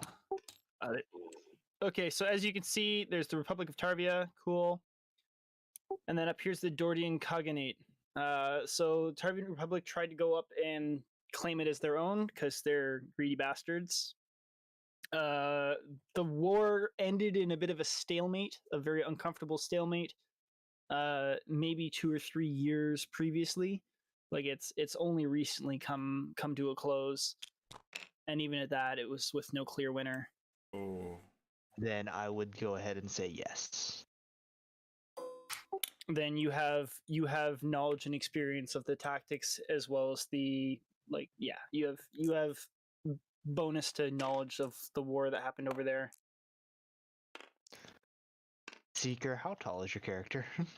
Or how big is your character? 6'3", I believe. Then You have it on. Yeah, there it is. 6'3". I've seen direwolves rip men almost your size in half. These halflings will not stand a chance no matter how many there are. And that would have been professional soldiers, would it not have been? Anton nods. Mm-hmm. The halflings are merchants, they would stand no chance. I'd hate to see another man come into harm, no matter how tiny he is, but I'm afraid we're limited on our rations, sir. We need to keep pace. How low are you in rations? I don't mind sharing, but how low are you? I'm on my last ration, sir. Well, I will share with you, and we will discuss learning opportunities about rationing Or and I how guess- vital it is. I guess my I have 2 rations left if we didn't eat any on like the first day. How many rations have we consumed? It's It's day been- 4. Yeah, it's We've consumed at least 4. Yep. Assuming the Well, I rations mean, if you're include only the entire eating day. one, is it days worth of rations? Like if you buy each rations, ration is a for day's 1 worth. day of worth of meals. Oh, Meals, plural. So you would be in the midst of consuming your 5th ration. Actually, So no. for all If it's intents the and- 4th How does day, that work? if it's the 4th day, we're in the midst of eating our 4th ration. Oh, so Yeah. we're playing by those rules. Sorry, Oh, that's fair. Yep. Okay. I miscalculated my own math. Why the fuck? What is underneath the fucking map? It's fucking. Oh, frozen it's and the, frozen. I think it's just the physics. Just It's No, yeah, there you it's go. frozen. It was Zane's character sheet. It was just underneath the lip of the world map. It's I moved it. broken. It was because it was all Zane's fault. I saw Zane, fucking feathered on bastard, purpose. fucking did it. Please don't blame the Dragonborn. She didn't do anything. It's broken. Not that you know of. Not Zane. Zane stood up Tropel. Huh? It's broken. All right, Fixing let's the go. axle. Remember that? Actually, there is something I would like to do before we continue with some decision making. Does Anton notice the halflings having any form of weapons whatsoever? Like It just was. They have nothing obvious. No obvious weapons and no obvious armor. However, if you would like to examine them more closely, you may roll a perception check. or I can go talk to them.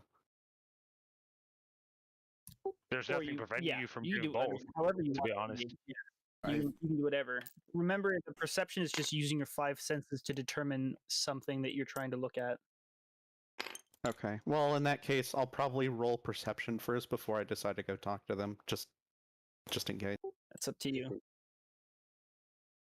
Hell yeah, dude. Okay, I'm pretty sure I didn't notice their shit. I didn't notice shit. Congratulations, you noticed? They're halflings and they're dressed. As far as you can tell, they are unarmored and unarmed. Yeah, that's They're breathing. Anton's going to walk over to one of them, Seamus specifically, because he seems to be the leader so far, and he's going to ask him, Seamus, would you and your party happen to have any weapons on you at all? Oh, weapons? Well, yes, we have some knives, and I think Patrick back there has a short sword, but otherwise, no, we're fairly peaceful folk. Okay. We'll probably have to be careful. There is a pretty big wolf that is possibly running around, and I didn't want you to suddenly go meeting it and not knowing about it. Don't know where it's at, but it's running around somewhere.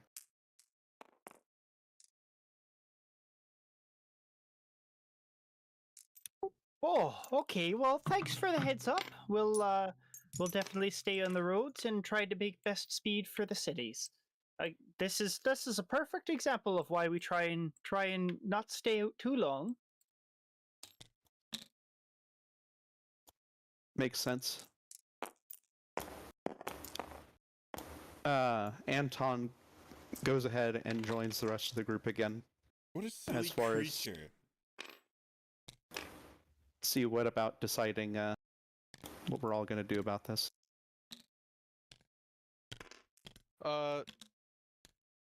It'll probably be blatantly obvious. Are the carts like filled to the like brim, the remaining carts, or are they just like loaded here and there with stuff? The last two carts, or the two regular carts, they're not absolutely filled to the brim. It seems as though the first cart was the one that was carrying most of the cargo, and then the other ones had not quite as much crates, as well as there was space for the halflings themselves to sit. Well, first order should be this cart, is it ever going to be able to carry the amount that it did when it was in perfect shape? Maybe we could start filling the other two carts with some of the items that have fallen out. The items have already been loaded into the cart after it got tipped over and fixed, or tipped fuck. back over and fixed. Oh, Yeah, they Guess were we doing can't that carry it. while the halflings were doing that while you guys were out tracking for the horse. Copy that.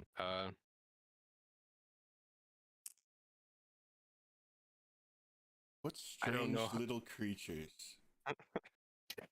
I don't know how long we want to stay here, or how much help we can really offer these men and women. But the three of us can go out and search for the horse again. But if we don't find it, I think to figure something else out. agreed. I think we've wasted quite a bit of time here. I'd like to get going as soon as we can. I agree. I've had quite enough of this. Surely we've helped them as much as can be considered appropriate given the circumstances. We've helped them repair their cart. We've righted it for them.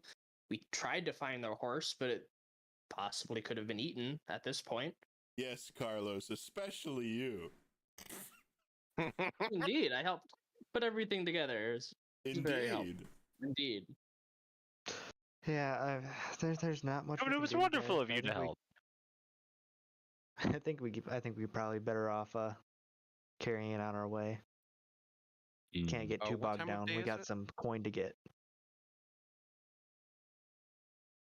That's actually a good question. It's Isn't that the morning right? now mid-afternoon. Oh, Oof. Where's your timepiece, Carlos? Do not have one, Vin. We've been over this. Well, actually, I have a pocket watch, so I can tell you exactly what time it is. Oh, It's about 2:30. As much as I want to help these halflings, I mean, we'd probably end up going hunting for a dire wolf and possibly a dead horse, and maybe those two aren't even in this area anymore. It's hard to say. Put it this Surely way. There's about a dozen of them, and there's, what, 7 of us? We can't have all of them ride upon our shoulders. maybe you can attach the cart to one of the other ones. It'll move slower, but at least it'll get it out of here. surely they'll be Uh, safe enough on the road. Ludwig right? would pinch the bridge of his nose and just sigh and say, "Let's just get fucking moving, guys. There's no point. We all are in agreement." I think the halflings will be able to figure that part out, I think.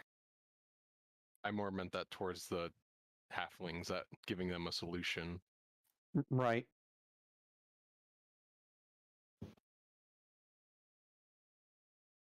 Yes. So we move. Do Okay, we? well the halflings don't seem too upset as you. Oh, sorry. Yeah. Do you? Yeah, Is everybody in agreement? I'm in favor. I agree. Is Peter Montfort in favor of leaving the halflings?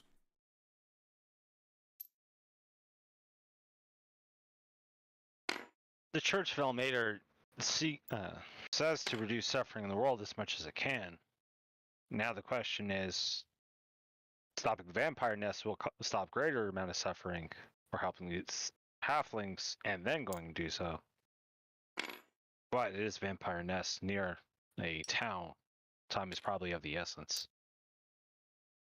So yes, we should probably go. Ah, Mr. Montfort, I'm glad you've come around. This way, sir. I'll just shake my head and slowly start walking down the road.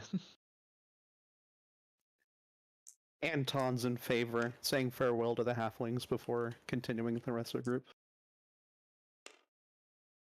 So long, it was a pleasure to meet Okay. you, silly little creatures.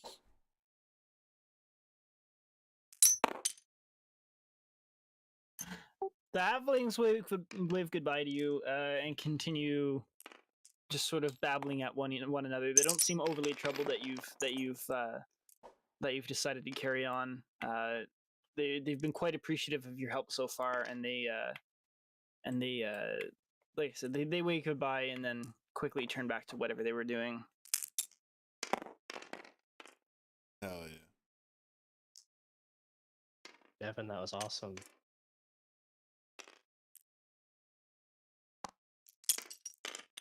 Good night. Oh,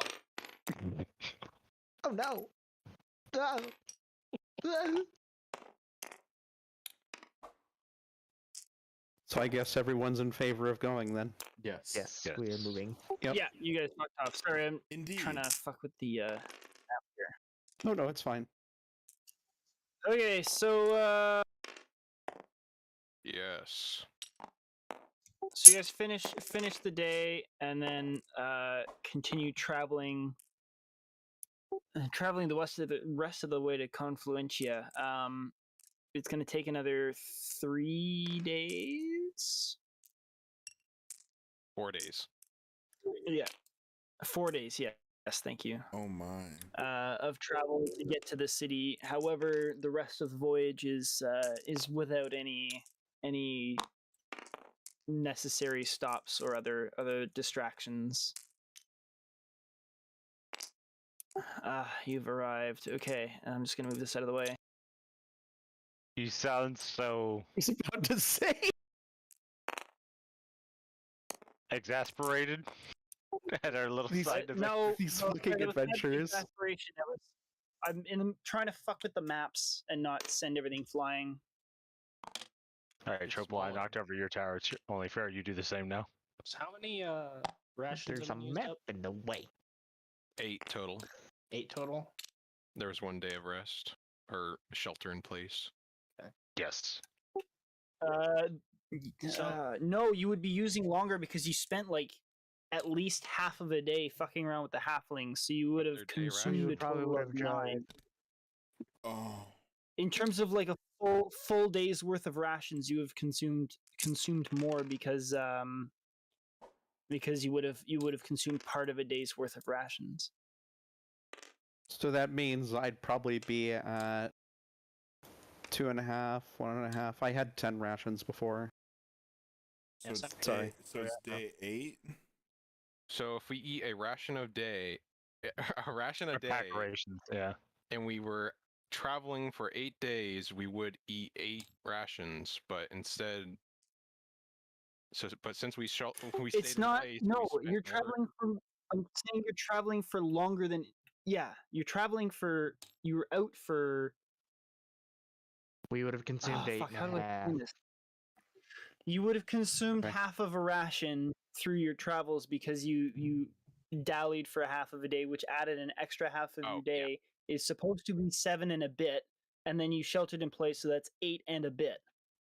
And then Copy that. you yeah. So that's why I'm like Yeah, you wouldn't have eaten a full day's worth of rations, but you've consumed part of it, so it is no longer considered a full day's worth of rations. 8.3 worth of rations consumed. Yeah. It's a lot of food. Copy that. But it is- Anyways, Use what you're after saying. yeah, it's less about the full. Anyways, you understand now. We're all on the same page. So you've arrived at the city of Confluentia. You're coming in from the north, and this is the city. Hello, this is the city. The river itself gets very small as it travels to the northwest, but is the city itself is at the is the mouth the widest part at the end of the river? I can't remember which one's which. Yes.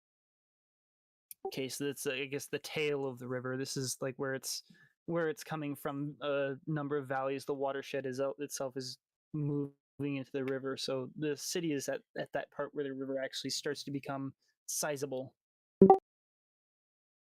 Makes sense. So you enter the city itself towards about mid morning on your last day of journeying.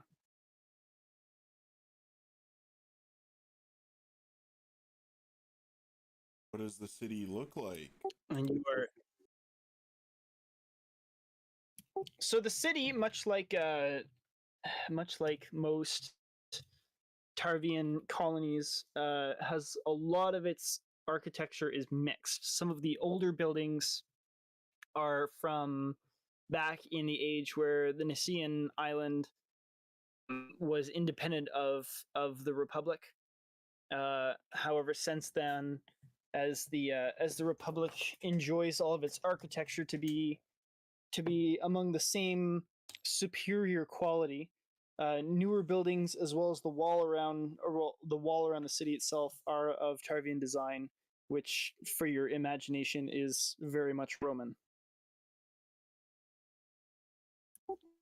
So that sort of Mediterranean feel. Does it seem like a well-to-do city or a poorer city, or? It's not as rich as Contium. However, it is pretty well to do. This is the center of this is where all of the traders would be gathering from the local areas. It's not for foreign traders. It's more for the fishing and farming towns and the lumberjacks and all of the rural areas gathered together here over time to do all of their trade through one central area. And Confluentia was created as such. So most of this town is centered around local trade. It doesn't import many foreign goods. However, some traders do stop by with exotic wares. It is mostly a town that has made its money off of the thriving activities of the hamlets and villages around it.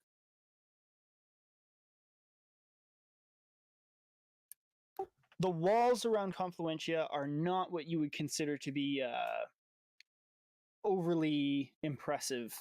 A lot of it is just palisade with a moat in front. The moat itself is not even filled with water. It's just a ditch, a fairly steep, muddy ditch, but it's mostly just a ditch. I can feel the gatehouses themselves have 2 towers, and as you can see in the map, there are small watchtowers around, but most of it's just wood. It's not very. It's not meant to be keeping out an army. If anything, it's just meant to keep the townspeople safe from the wilderness outside.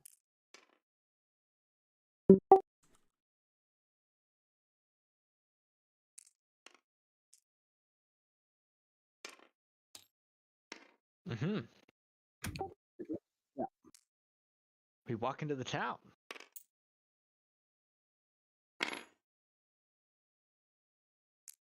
Here we are. Doesn't look like anything particularly impressive, but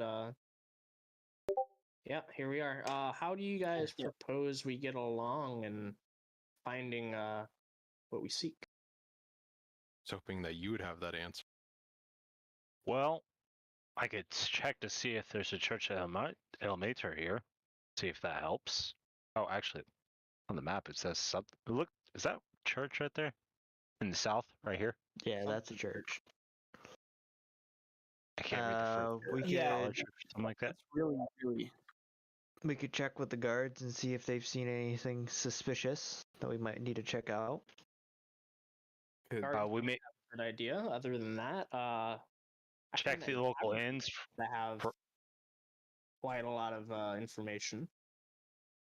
I was just gonna say we could hit up some taverns and just eavesdrop and catch some rumors, maybe. We have been walking for a while, so I mean that's not a bad Maps idea. I am also putting in the maps channel in Discord, so if you do want to see a version that you can actually load up and look around and zoom in on with better quality, it does exist in the maps channel of Discord. Scholars Church. Yep, that's what it looks like. Oh, Cthulhu, you are speaking my language. I think I agree. We should stop at the tavern. So to confirm, I'll be checking the church. Somebody will be asking the guards, which we may want to be careful about. If vampires are hidden there, must have some form of intelligence. So they may be keeping their activities secret. You, Mr. Greycastle and Mr. Brent will be checking, and Miss Quayle.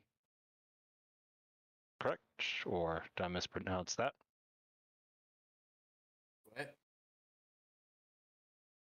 What? Caillou. Caillou. No, I'm just fucking with you.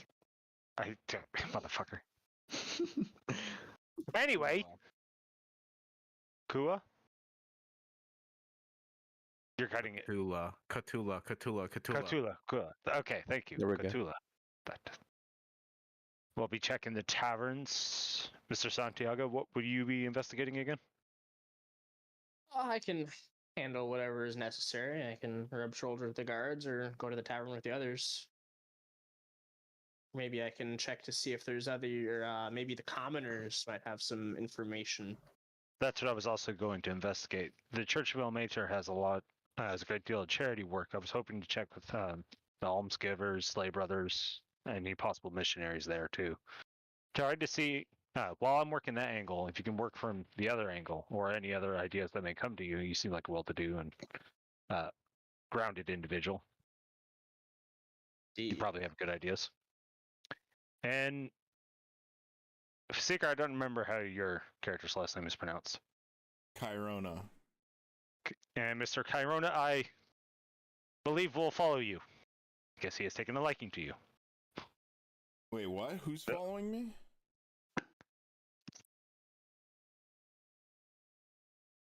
Who is following me? Actually, Mr. Santiago, would you mind also keeping an eye on him? Sure, not a problem. I'm sorry for inflicting the suffering upon you. On You do Mater's work. I thought El Mater was all about not inflicting suffering. What are you doing that for, buddy? I believe he is trying to reduce. I'm trying to reduce the suffering of the town. And Mr. Deafit. Okay. Just to confirm, so Corwin, you're going to the church. Mhm. Kardok is just talking to the common folk. I'm going, particularly while he's trying to eavesdrop on common folk, he's also going to keep an eye out for any Unusual activity. Thieves Guild marks on any of the buildings or walls or anything. See if he can maybe find some fellows to get some information from. Okay. Tropel and Zane, you guys are going to taverns. Yes. Anton I will want- probably be going there as well. Who is For information, following of me? course. No, you're Kardak, following me. you're following Kardak. They're asking that. Nobody wants to answer. It's fucking annoying. Yes, you, him, you, him. Negative. Wait. I believe I will go rub shoulders with the higher society. I'll speak to the nobles of this place. Fight establishment. This place. Devin, what are you doing? I'm with the fucking majority of the group. I'm with Tropel, Zane, and Knight. He's fucking. They're fucking. Okay. Yes. I'm not used. I'm used to being on my own. Don't worry about me, lads. He's gonna get lost. Or infuriate somebody. Probably both. We give each other a Just give knowing me nod 2 seconds and to carry on our generate the way. 16 avenues of adventure going on. Infuriatingly lost. Or lost infuriatingly.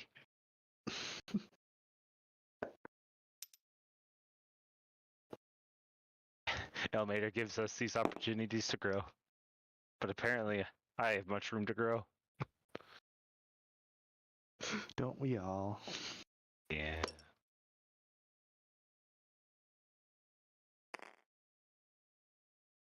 Okay, just bear with me for 2 seconds while I get all of the info for all of these 4 different aspects up, so that way we can do them all real quick. Okay, Google. Does holy water Sorry, cure real headaches? quick. I believe you pronounced holy water wrong. It might be spelt holy water, but it's pronounced liquor. I believe that causes headaches. And property damage. Hardly knew her. I like it. Okay, I have the most information on the tavern, so I'm going to start with the taverns first, just because there's 4 of you and there's 4 of you. So the nearest tavern you can find is within the city Palisade, and it's in the Short Ring district. A small, quaint little place called the Dancing Dove. Ooh.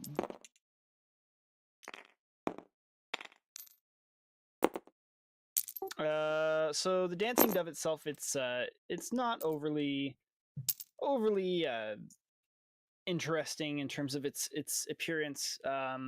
It's part of the old architecture of the city, and as you enter, it's pretty quiet. There's 10 other people currently in the tavern. Some of them are sitting by themselves. Others are in groups. And as you walk in, you can definitely hear the clientele are discussing religious and political matters. It's nothing bland, but it's nothing overly interesting either. I'm gonna go see what kind of spirits I have at the bar. I'm gonna gonna walk go up to find the a barkeep. table. Yeah. Probably gonna go and join Nephis in finding a table. I'm gonna get some mead.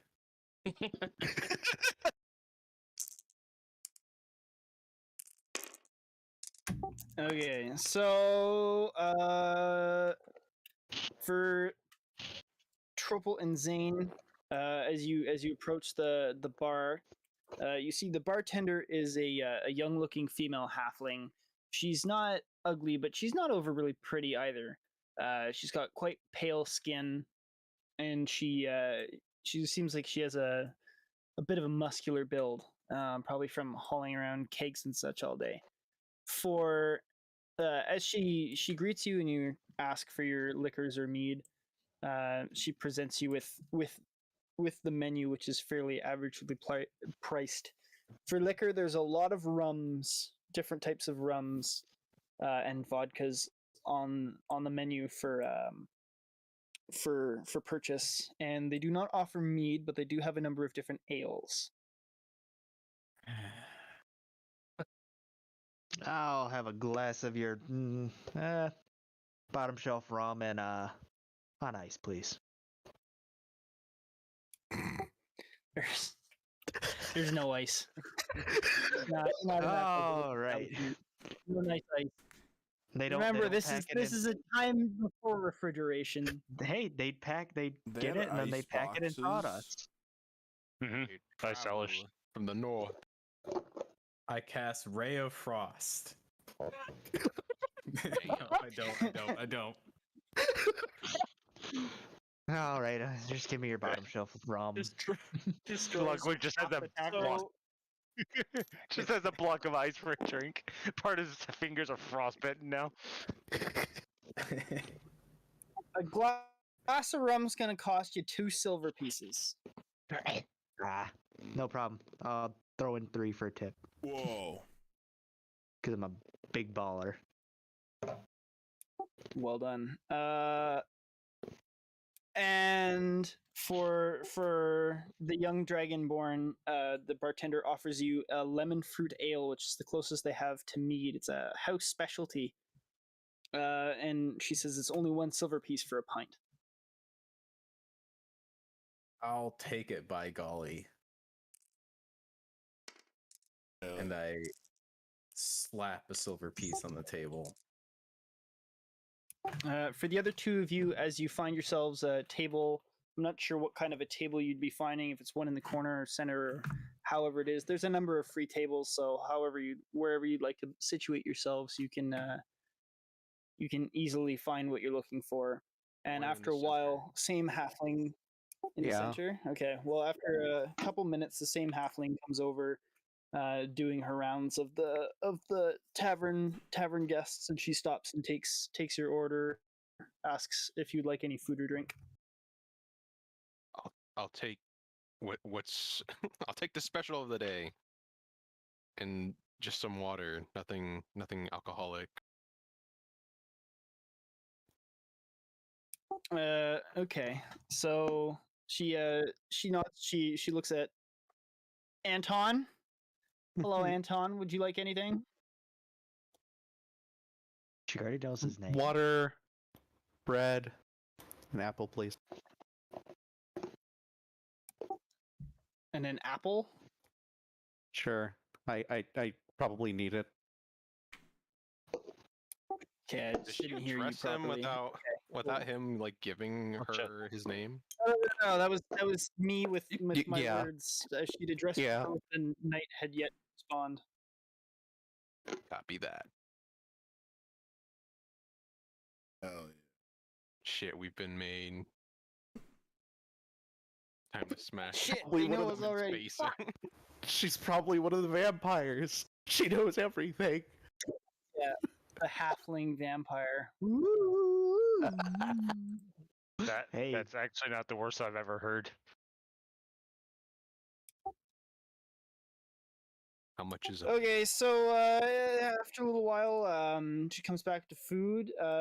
For young Master Nephis, it's an 8 silvers for a plate of roast rabbit. And for young Master Anton, it's only 4 copper pieces for some bread, and the both of you get water. Excellent. I'll need to figure out the conversions for all that. I have way too much fucking money for that. Each 10 copper and a silver, 10 silver and a gold. It's I think it's just basically by 10. Denominations so- of 10. Well, the thing is I have 10 gold pieces, is why I'm saying this. All right, so you Okay, you need broke. Each Yeah, gold like- piece is worth 100 copper pieces. You do not have too much money. Let's see. Okay. I feel like Knight didn't calculate his money correctly, Yes. Only That is incredibly poor, yeah. or he bought a lot of stuff. I was about to say That too. that was part of the backstory. I want to say the frickin' background. It came with a coin or pouch of like 10 gold coins. Yeah, that Yeah, we also that goes on rolled. top of what your starting money is, which is Yeah. calculated a certain way. By your class. Mm-hmm.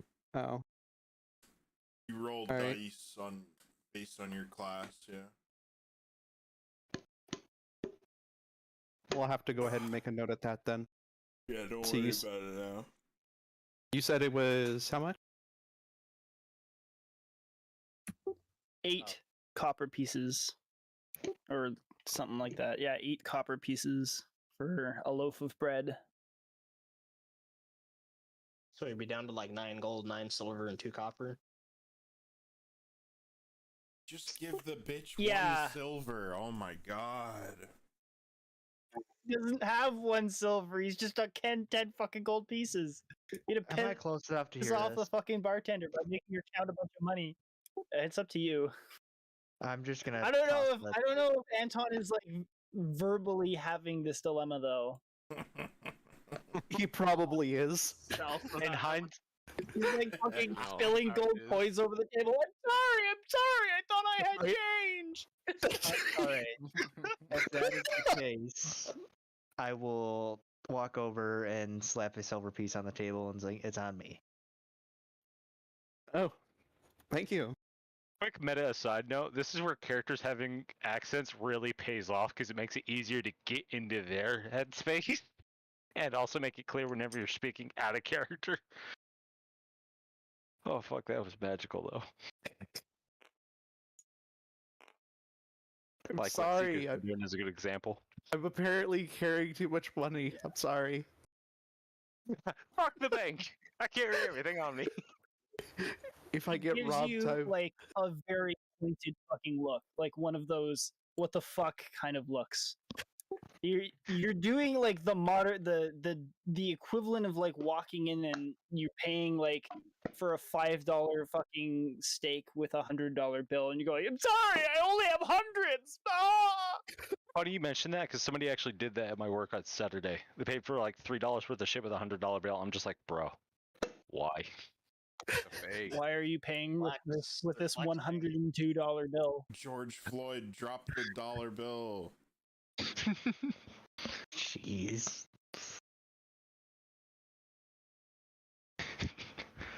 I'm sorry. Anyways, I slapped the silver piece on the table and like, "It's on me." It's all good. Thank you, Ludwig. No problem, man.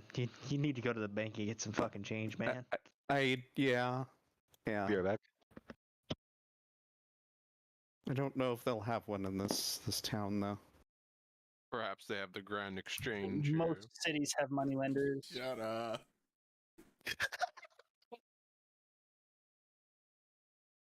To eyes over Nephus's meal. Okay. Oh, Hey, Chris. Do those money lenders, do they have big noses? Oh. Oh. Sorry, be right back. They're halflings. In with big elves? noses. Cthulhu eyes over Nephus's delightful little meat meal and asks her what other meat dishes they have. I too like to examine other men's meat meals. Yes. It's a wabbit. Oh. It's asked Wabbit. the halfling. Sorry, it was right there. It was in front of me. I couldn't not address it. Okay, what other meat meals? Just give me a second. She has braised pork, and she also has chicken, whole chicken. God. Take a whole ass chicken, please. A Sounds whole yummy. cock. Oh, damn. Wow. No, I only want female. I only want female chicken. I order the chicken. How much does chicken compare? Oh, okay. Hooray, chicken! It's six Yeah. silver. Six silvers. Motherfucker, whole chicken versus whole. How big is the rabbit? It's the special. It's a meat rabbit that's been bred for meat. Oh, What? it might be multiple rabbits too. See, all they said was Oh. meat plate. Like, yeah. Yeah. Okay, I'm happy. Ugh. I'm happy with this meal. I am comfortably full. All right, Chris. I'm gonna do a perception check to see if I hear anybody talking about some strange occurrences happening. Damn, I will as well. Okay. All right. So that's all of a 3. So I'm guessing I'm deaf. I rolled 2. It is quite loud. Listen, when you spend 9 days on the road with the cast of characters that you've been suffering through, that rum just hits the spot. You're savoring this moment that you have to just yourself, this precious Oh, sacred ritual that you have begun to develop. All right, I'm gonna sit down at the table and just stretch out and just sip my rum for a bit until I can relax a little The bit. engineers weren't even this much of a circus. Okay, Devin, roll. You may Already use my did. dice. You already did? What did did. you roll? Here. Look, Where? 22. Oh, look. God damn. He hears everything. here's everything. So as I said, Neil the really hit the spot. vast majority of the regulars here, the 10 other occupants, they're mostly chattering on about political and religious banter. Some of them are complaining about the preacher who's been occupying Imperial Square for the past couple of days. He's a priest of Ilmater, spreading the word. They're not overly fond of his rhetoric. And the other ones are talking about how they think that the magister of the town is going absolutely loony with some of the policies he's put in place, and that his taxes are just absurd. And they're grumbling about that. It's not to the point of outrage. It seems like they're just almost complaining for the sake of complaining. Just everyday poor people struggles. You do hear though, two young ladies talking in a hushed voices in one of the corners, talking about how another person has disappeared again last night.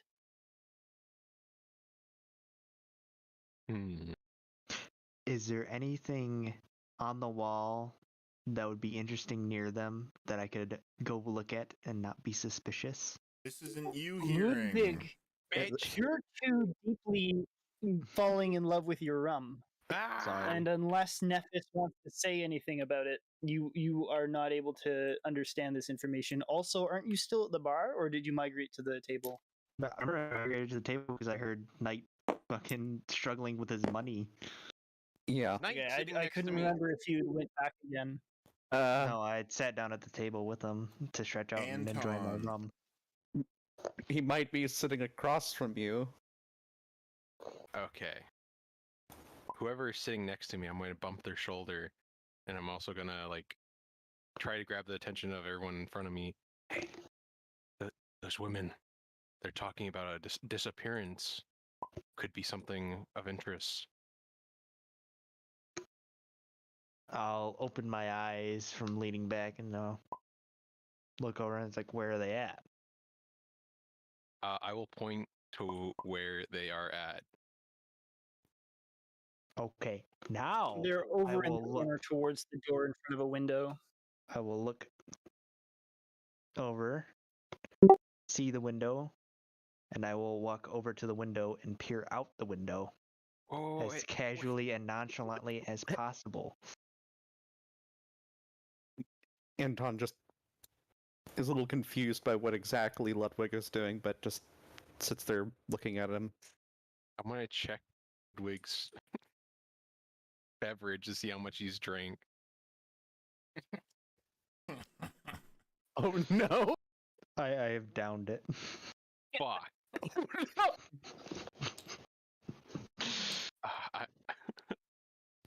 I'll let.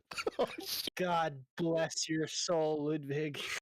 You fucking madman. I love you. Yeah, that's a soldier. God fucking So speed. obviously I am wobbling over to the window to casually look out at. It's not like half a fucking bottle. It's just a glass. I'm also fucking 4'11". Straight rum, Like, fuck. He's also a Lightfoot. I'm also 4'11" And has and 134 pounds. Oh, right. Yeah. Okay. Yeah, I know. That's, yeah. Holy never shit. mind. Yeah, that's pretty good. What a silly tiny creature. It's a very stiff drink for a man my size. Are you clean shaven? No, I have a mustache.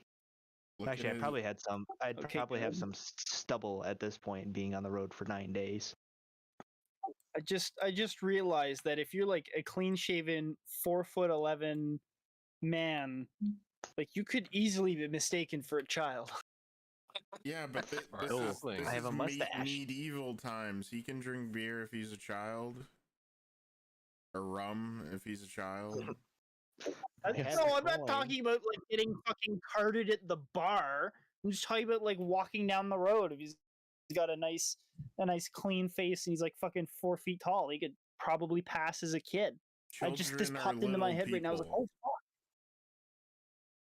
Children are people too. yes. He was okay. So you go stumble over to the window and you stare out the window. The two young women stop talking and just sort of look at you, but less in a way like they're trying to hide what they're talking about, and more of a, there's a man who's shown up very close to us and is just kind of staring out the window, like, yeah, it's more like you've become more interesting than their topic of conversation.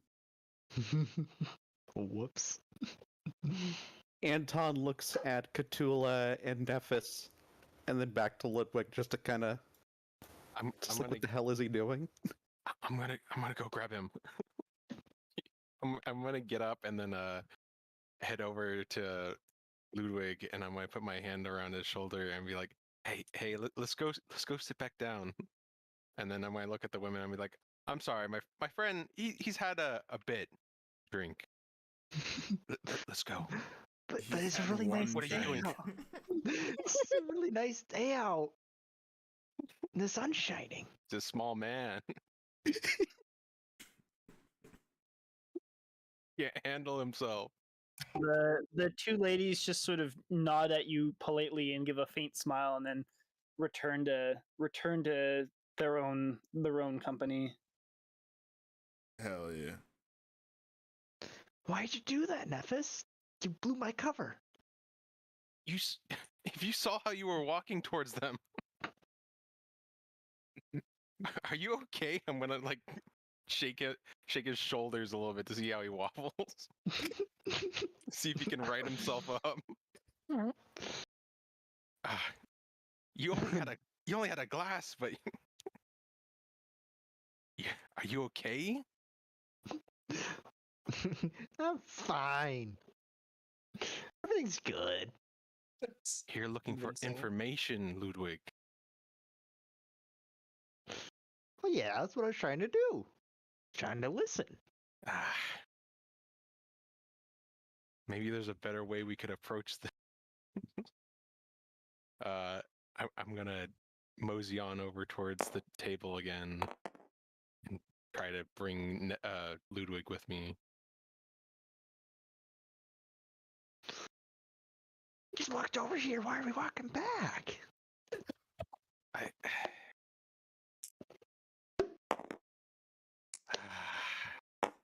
Nephis is gonna put his shoulder on Ludwig and turn around. Ladies, I couldn't help but overhear you were talking about a disappearance. You see, me and my friend here and the others, and I'll point at the table that we came from. We're here looking for we're looking into disappearances. Actually, could you possibly help us?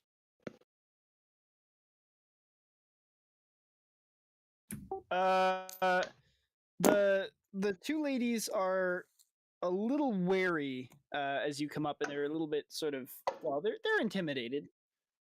They're very obviously cowed, and they look at you and say, "Oh shit, I gotta think of an accent of these people.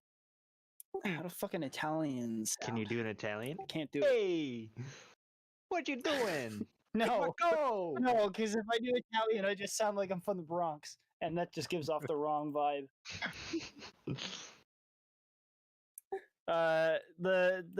The older of the two, or the more mature looking of the two, says that she thought that all hope had been lost for the disappearances, as the town guard had given up looking for months now.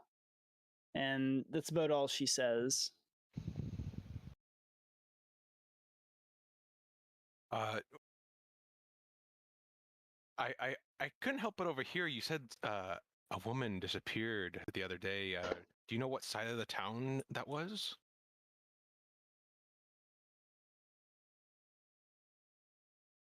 I'm gonna chime in behind him as if I'm trying to be helpful and she say the says- exact same thing. She says over in the Eastgate district.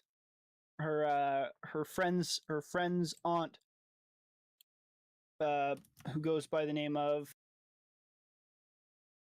Petilia, had disappeared the night before last, and they'd given up hope of ever seeing her again, as anybody who's disappeared in the past little while just never returns.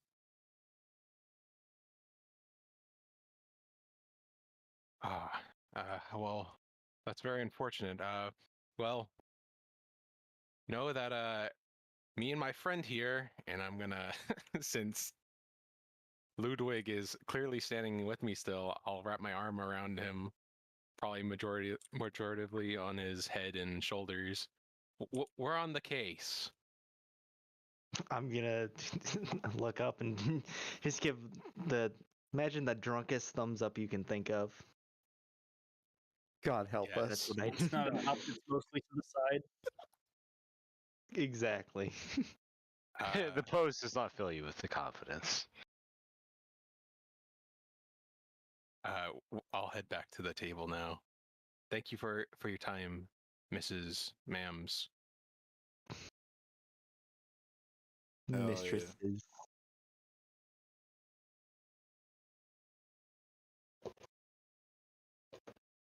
My biggest weakness is female voices. How the fuck do you voice females of strange accents? Squeeze your balls. Oh, In a funny fashion. Oh, you telling me now? my God, Walk Margaret. away. I can't believe you come to my table. Oh no. Yes. Margaret, did you hear about Petulia? Janice? for training. Janice, what are you doing? Janice. Oh, Good. We can go from either the Bronx or you can be from Jersey. I'm from New Jersey.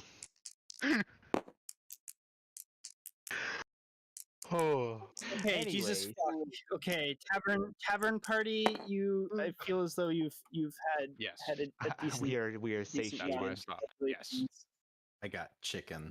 Thank fuck.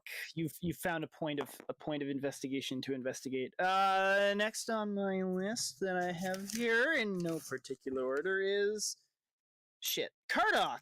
Hello. That's you. Yes.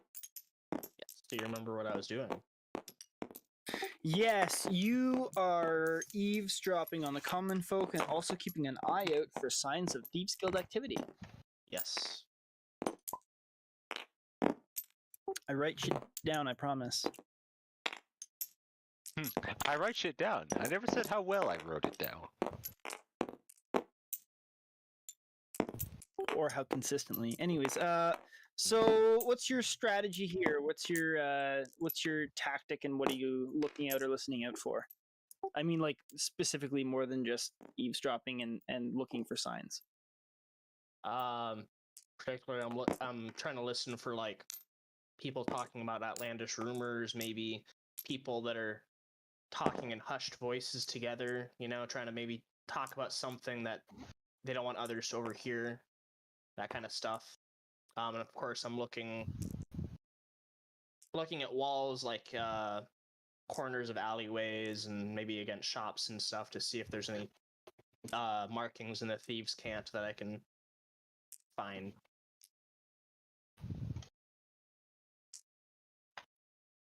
Okay, cool. Oh, that's Zane's character sheet. Fuck. God, it would be so nice to just be able to hover over everyone's shoulders looking at their character sheets, but that's fine. Sent you mine. You're starting out in. Oh, that's Finn. You're starting out in Short Ring, or are you in? Where specifically would you like to begin? I would probably go to whatever area of town seemed the least well off. Whatever looked to me the most downtrodden. He's a man of the people. Exactly. Okay. So I'll tell you right now, like this, as I'd said earlier, like this is not a well-to-do city. It's not like super poverty stricken or anything. But it's at the same time, it's not a very well-to-do city. Yeah, I know. I'm getting there. I'm just let me fucking build up to it. Jesus Christ. He's setting the scene, man. Fuck your scene. Yeah, I'm setting the scene. Like, yeah, there are nicer buildings, and most of the nicer buildings in the nicer parts of town seem to be focused around Imperial Square. For those interested, that's also where the guard house and the center of law happen to be, is in the Imperial Square. Also, the Forum, which is the Tarvian name for markets, and the Boarium, which is the fucking livestock traders, is in Imperial Square too. Eastgate across the river is what would be considered the poorer quarters, and that's mostly because that's where the farmers and their families live, and they are not well-to-do at all. Pants, you motherfucker. What about West Town? West Town is home to the Magister's Villa, and as well as home to some of the more notable figures. It also contains some of the temples to the old Tarvian gods, and that is what would be considered the hoity-toity part of town. Yeah, so I'd probably start at Ravenwell and then move my way towards Eastgate. Hell yeah. Okay. Oh, there they are. What's your passive perception? 16. Okay, and then give me a perception for your troubles of walking through all the things. Ugh. 3 Just a general one. 3 plus 6, so 9. Yeah. Okay. And you said your passive perception was 16. Yes. Okay. Fuck. That's pretty good. That's pretty good. Wait, what was his passive perception? 16. Damn, that is good. Damn. Damn, Not as autistic as me though. No. Wait, what's your perception? For me to know. Okay. Can you perceive my perception? Probably fucking not. Roll to find out. No, don't Find out actually. his abilities. Fucking. It needs to be in a PDF genius. Okay. So here's how it goes. You amble through town, not really walking with a purpose, but not overly dilly-dallying either. You're pretty well versed in how to make yourself not seem important as you're perusing the streets. And as you're keeping your eye open for signs of the Thieves Guild, you don't really notice anything that would denote a presence of them in this town, at least not that you can detect. However, you do get a decent amount of juicy gossip. In Imperial Square, there are a lot of rumors going around. Not anything too outlandish, so a lot of it you cast aside. And a decent number of the crazier things you hear people talking about are not of this land. Like, they're talking about other parts of the world, things that they heard from a guy who saw it from his uncle who was trading with a fisherman from fucking Grieg, kind of thing like that. However, as you're walking from Imperial Square into Eastgate, that's when the juicy stuff does start happening. There are a couple people who are grumbling about the disappearances, and they're frustrated that the Magister hasn't summoned any aid from the Legionis Domestica, which is basically a territorial army. And there's a few other people that are talking in hushed tones, but as you pass by, it's mostly just gossip from the town and rumor mills and drama stuff. You know, someone's talking about how Mrs. Ramsey had been sleeping with the neighbor instead of her husband, something like that. They're fairly certain that old Ford's son was stealing goats, shit like that. But talk of disappearances, talk of strange goings on, and screams in the night, among other things, is happening when you come into Eastgate. Okay. So I determine the person that seems to be the most outspoken amongst the gossipers as I go through, and I approach them and try to ask them more about the type of disappearances they've been experiencing.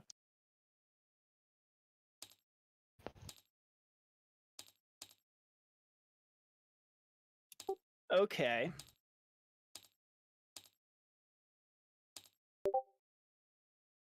So the man who's the person who's the most outspoken when it's coming to these disappearances is an old farmer, and just by his appearance alone, he looks like he's like 102.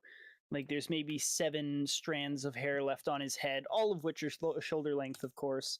He's got like massive fucking skin tag on his forehead, and he's leaning on a shepherd's crook as he was rambling to some person who quickly made their leave as you made your intentions for approaching known.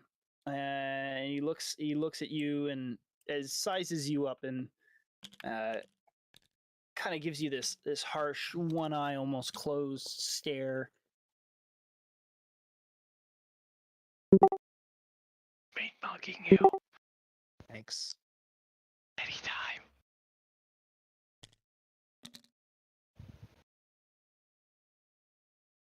All right, is that it? Is it my? Okay. Excuse me, sir. So I couldn't help but overhear that you were complaining about disappearances.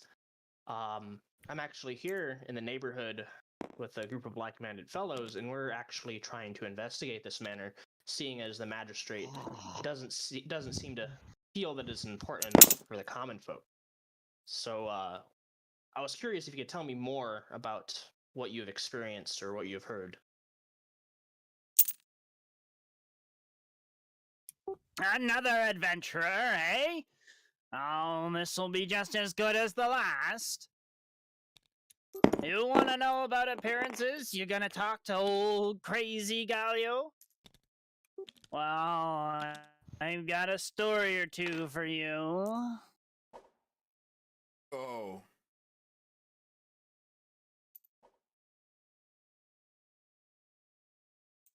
Well, This go on then. person I'm waiting. sounds gross. Yeah.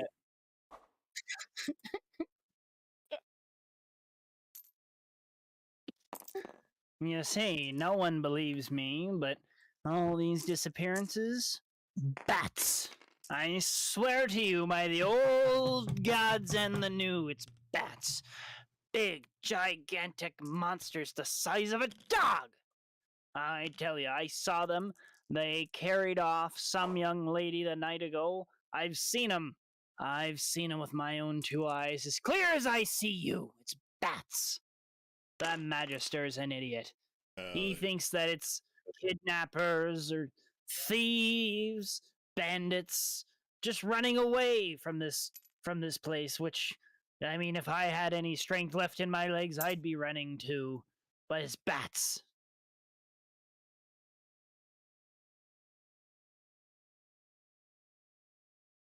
It's Bats, you say? As large as dogs. That certainly does Bats!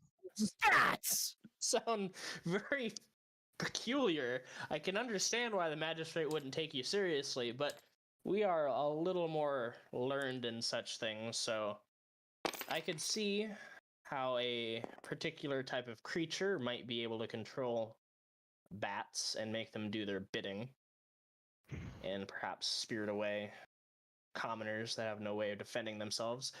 By chance, do you see which direction that these bats carried off their victims? Well, they flew into the sky. It was night. I don't know much more than that. You want to know where the bats go? Catch one. That's what the last adventurers did. But they're gone now. Just like the ones before them, and just like you'll be too. I'm gonna count the days till another party of nincompoops comes here chasing disappearances. Well, we certainly are quite disagreeable towards people that are trying to help you, considering your own government seems inept to do so. Dumbass. Ain't no one's gonna help me but me. I've not lived as long as I have by waiting for the sweat off someone else's back. If you're not strong enough to do it yourself, then you're too stupid to do it for someone else.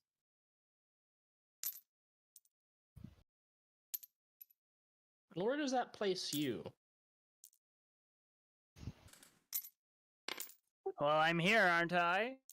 It's because I haven't been relying on anyone else. I may be old, but I can still hay with the rest of them.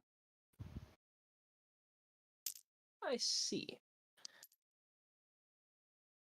Well, thanks for what you have told me. Do these bats, do they appear every night or every few nights?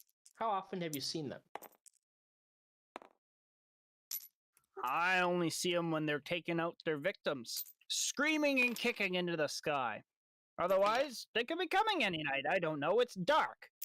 Well, how often have you heard them take away their victims? He sort of scratches at his chin. Oh. A good 2-3 nights every moon? I'm not sure. Must be that much. It's not every night. No, you gotta wait sometimes. All right. Well, thank you. I'm going to be on my way. Hopefully we can take care of this. Yeah, heard that story before. I'd say see you soon, but I know you'll never be coming back. Indeed. Indeed. As Carlos was quickly finding that the old man was becoming very abrasive to talk to, he decided to cut his... decided to cut away and head back towards the other side of town, towards the tavern, maybe to link up with the others and let them know what he has discovered in his wanderings. Fuck. Oh shit! Yeah, back to the dancing dove. Did we actually set a rally point? I don't think we did. No, we did not. Aren't you going Oh. to go to the church first? I am. It's just that was an out of character realization. The church. Why was he The going to church, the church? Chris. Ugh. Okay, The the church and our safest bet is wandering to do bard. Corwin next. Me next. Me, myself, Yeah. third. Seeker's not gonna be a quick 5 minutes. That is incredibly fair and accurate assessment. You'd be surprised, sir. I'm sure you do finish fast, Ben. Yes. Anyways, Corwin. Yeah. Me. So, the Scholars Church, which you have sort of beeline to, is not actually a church. The Scholars Church is called that because once upon a time it had been a church, but the local scholars had moved into it after the clergy had moved out, and it's from some attempted religion who was trying to proselytize to the masses, but they end up getting fucking kicked out. So, boop on them. If you want to try and roll religion to see what the iconography is, a lot of it's been wiped off, but you never know if you're interested in that sure. sort of thing. But now it's more of like a record keeping, letter writing. People who can actually write and read can go there, make their money. It's where records are kept and such like that. Scribes, clerical work, and whatnot. The poor man's academy. Yeah, I'll actually roll. More like the poor man's office. Yeah. All right. So, what would the proficiency bonus be? +2 or +5? What's your? So your proficiency bonus is +2 for level 3, and then you add on your ability score modifier, which 0. for religion is intelligence. Yeah, that's 0. I only have 11 intelligence. I'm not the smartest. Yeah, you got no fucking idea what that religion is. Just some old church. It's funky. No, I haven't It's not rolled yet. yours. Oh, I saw the 3, and I thought you put your hand down. Oh, All right, so that's a 9. that's a 9. Ah. So that completely changes the answer. You have no fucking idea. Nah. But now I'm more sure of my no fucking idea. Yeah, you confidently have no idea what it is. You're like, oh, not. They're unimportant to you. They're lesser, for they are not Ilmater. Yeah. Still part of the triad. Anyway, yeah. So that's the Scholars Church. However, passing through West Town, as you would have done to get through the city to get to the Scholars Church, there are centers of holiness, but those are temples to the old Tarvian gods, which is the primary religion in a lot of the colonies. Colonies and sort of vassal states. Okay. Okay. Still not you, but that is a center of holiness. Noted.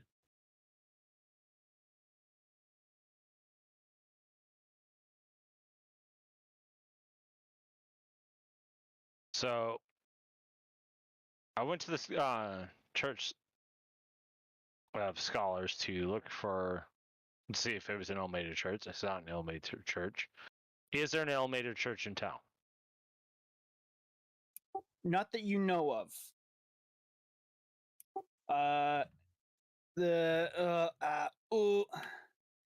Yeah, you'd have to go. You have to go looking for the Ilmater presence, and there are individuals in your party that know about an Ilmater presence, I but don't. would not have reached you. Yeah. So what would that be? Like a perception check to see if I can find signs of Ilmater presence in the town? You could ask for directions. Yeah, you can. I mean, you can ask around. You can, however you want to approach that. You're in a new city. I assume you've never traveled here before. Maybe you have, but if you've never been to Confluentia, you wouldn't really know where to look. Correct. All right. So, is there a guard near me? Yeah, there's 2 guards at the gate that you would have entered, or that you would have exited out of. I approach them and ask them, "Kind sirs, do you happen to know where any of my fellow brothers of the Church of Ilmater would be, or any signs of the clergy?"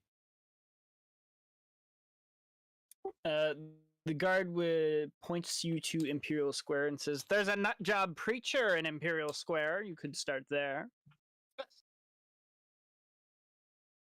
Has he been causing any harm, or is he just being unusual? He's been ranting and raving and won't shut up, but he's been unhindered to the populace, so we have no reason to cause him harm. Well, that's certainly something to investigate. Thank you, kind sirs. And I move towards the Imperial Square to check out the nutty priest. Oh fuck! What happened? Nothing. I accidentally deleted Gardock. Restaurant. No. Dead. Yeah, but he died right before us. To the Yeah. shadow realm. He got hauled off by vampires in broad That's daylight. got me already. The bats, I tell you. He's- The bat. no. Okay. That's right. That's gonna be. I can tell that's gonna become a meta joke already. Where'd I put my drink? The bat. Where'd I put my phone? The bats. The bats took it. They took everything. Added toilet paper after taking a Taco Bell shit. The bats. All right, so I go to the Imperial Square.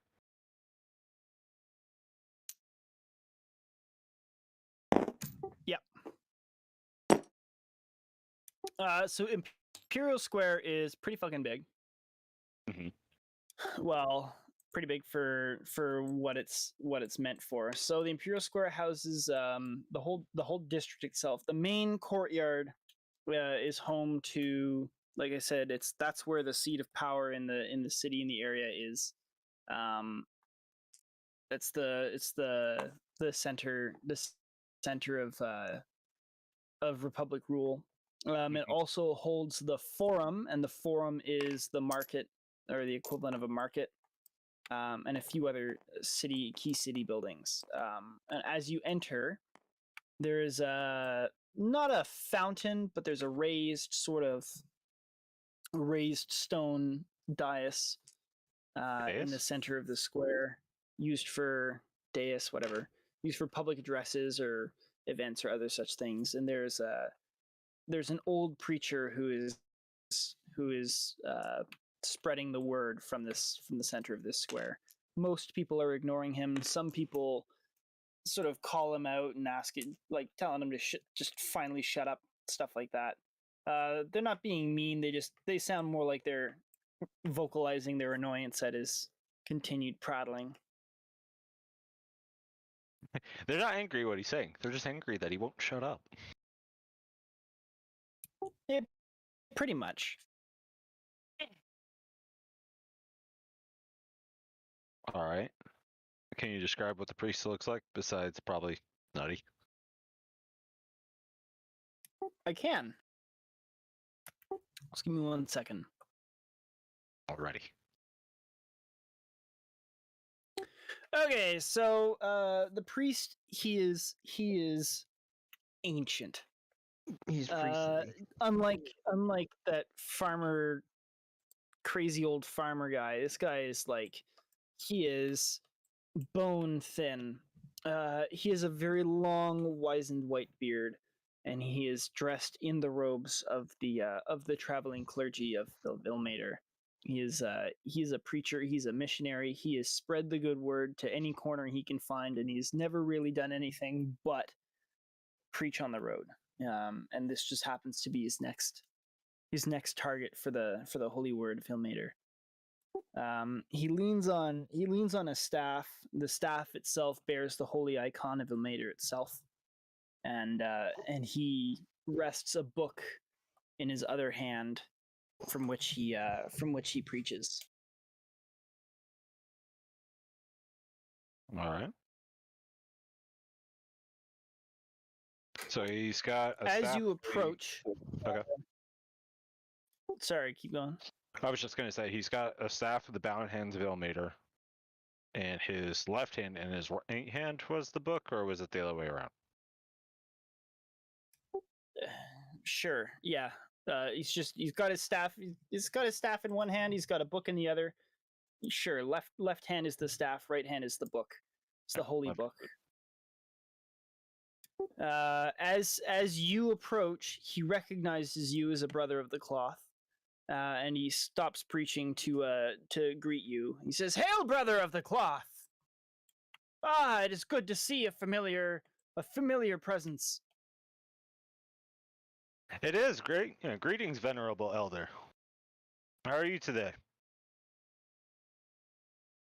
Ah, any day with the blessed light of Ilmater is a perfect day under the sun. Indeed it is.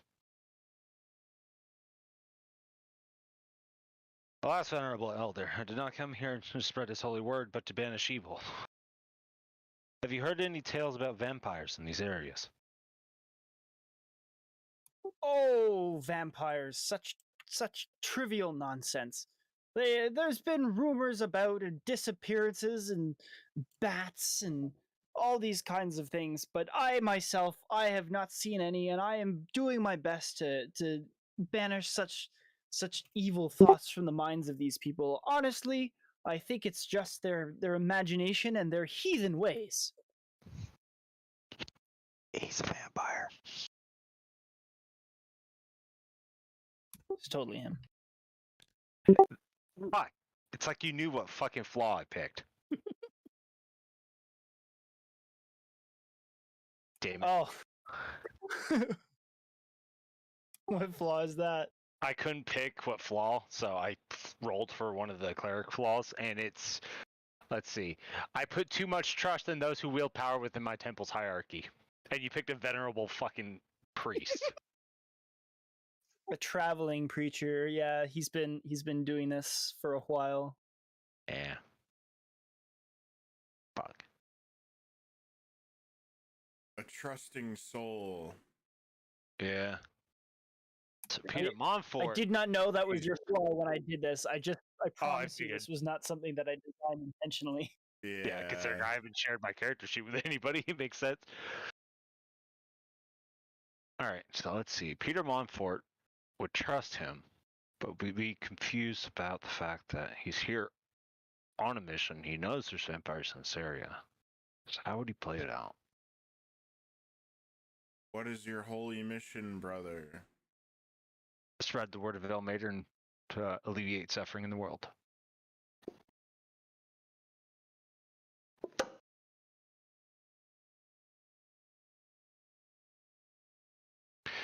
Venerable Elder, I believe that you believe in what you're saying, and I trust what you say. I must confess, though, I have credible reason to believe that there is a vampire nest of some sort in this area. What evil could it be that you think it is here? Well, if your sources are your sources, that doesn't mean did they say it was in the city or did they say it was in the area? I only know what they say in the cities, and I can tell you these heathens have quite an imagination about them. I'm sure if you search far and wide, you'll find vampires somewhere. I'm not denying their existence. All I know is that here, there is nothing. These are just simple fools with idle minds. They know nothing of what true fear and true vampirism has to offer. There's no blood-sucking cults. There's none of the signs. I have traveled all four corners of these great lands. I'm sure you have too, my brother of the cloth. But here, it's just active imagination and probably some miscreants. You know that there is evil in man just as much as there are evil in beasts. And I believe that whatever is transpiring in the city of Confluentia is simply the evil of man. Ah, but one must not forget that evil has many guises, it has many ways. To mistake evil for simple is a very big mistake that many innocents have suffered for.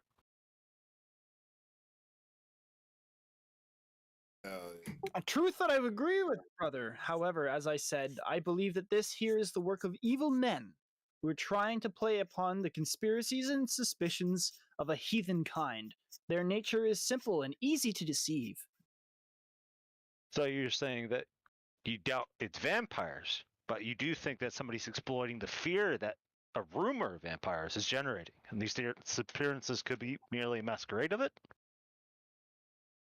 Just so, my brother, just so. You are quick-witted and sharp, just as I.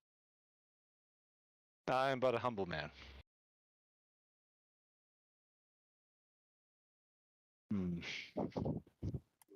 Humility is the sign of the devout and the faithful.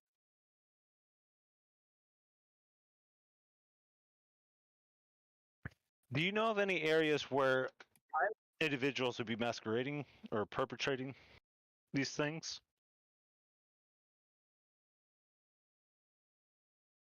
Well, the poor quarters were the target, but if anybody is smart enough, they would not be leaving where they pray. I must assume that they come from out of town in the night to prey upon the weak. Perhaps to the south? That is where most of the wilderness lies. If I was a ne'er-do-well myself, I think that's where I would travel, but I am not a warrior. I am not a doer of evil. I can only just assume. Yes, the logic would be that since the poor are in such poor shape, nobody would really care or pay attention to their disappearances or suffering, so they would be more vulnerable to it. The rich and the mighty have means to actually go about protecting themselves, and the vacuum of power that they would leave behind in their disappearance would most certainly be noticed. Yes. Yeah. I'll begin investigating towards the poor quarter. Thank you, Venerable Elder, for your time. Hell yeah. Be with God, stay safe from evil, and any time you seek penance or prayer, by all means, I will be here. Long and strong is Darren's devotion, Venerable Elder.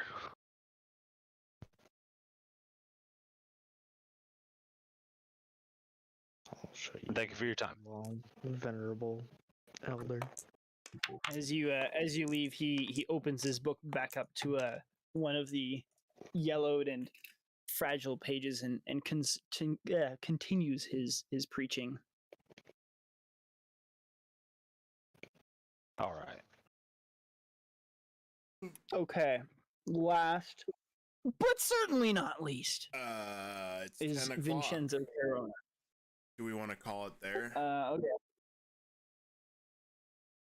Yeah, I feel like this is not gonna take 5 minutes, and that's okay, because A, I know what you're up to, or I know what you're gonna do, and B, I know how this is gonna play out a little bit, so Overtime. not to say that the others are Don't not, but assume. this is I am a-okay with calling it a night. I need to get up tomorrow, so. Let's call it a night. Sam. Okay. We'll start off with you right off the bat. I have it. It has been written. Shall be done. Let it be written, so let it be told. Yes. Alright. How do I save a game? Never mind. Say fucking Found it. How do you save it? bitch. Wow. Maybe some of the geniuses who give me such a hard time could help Chris with this fucking shit all the time.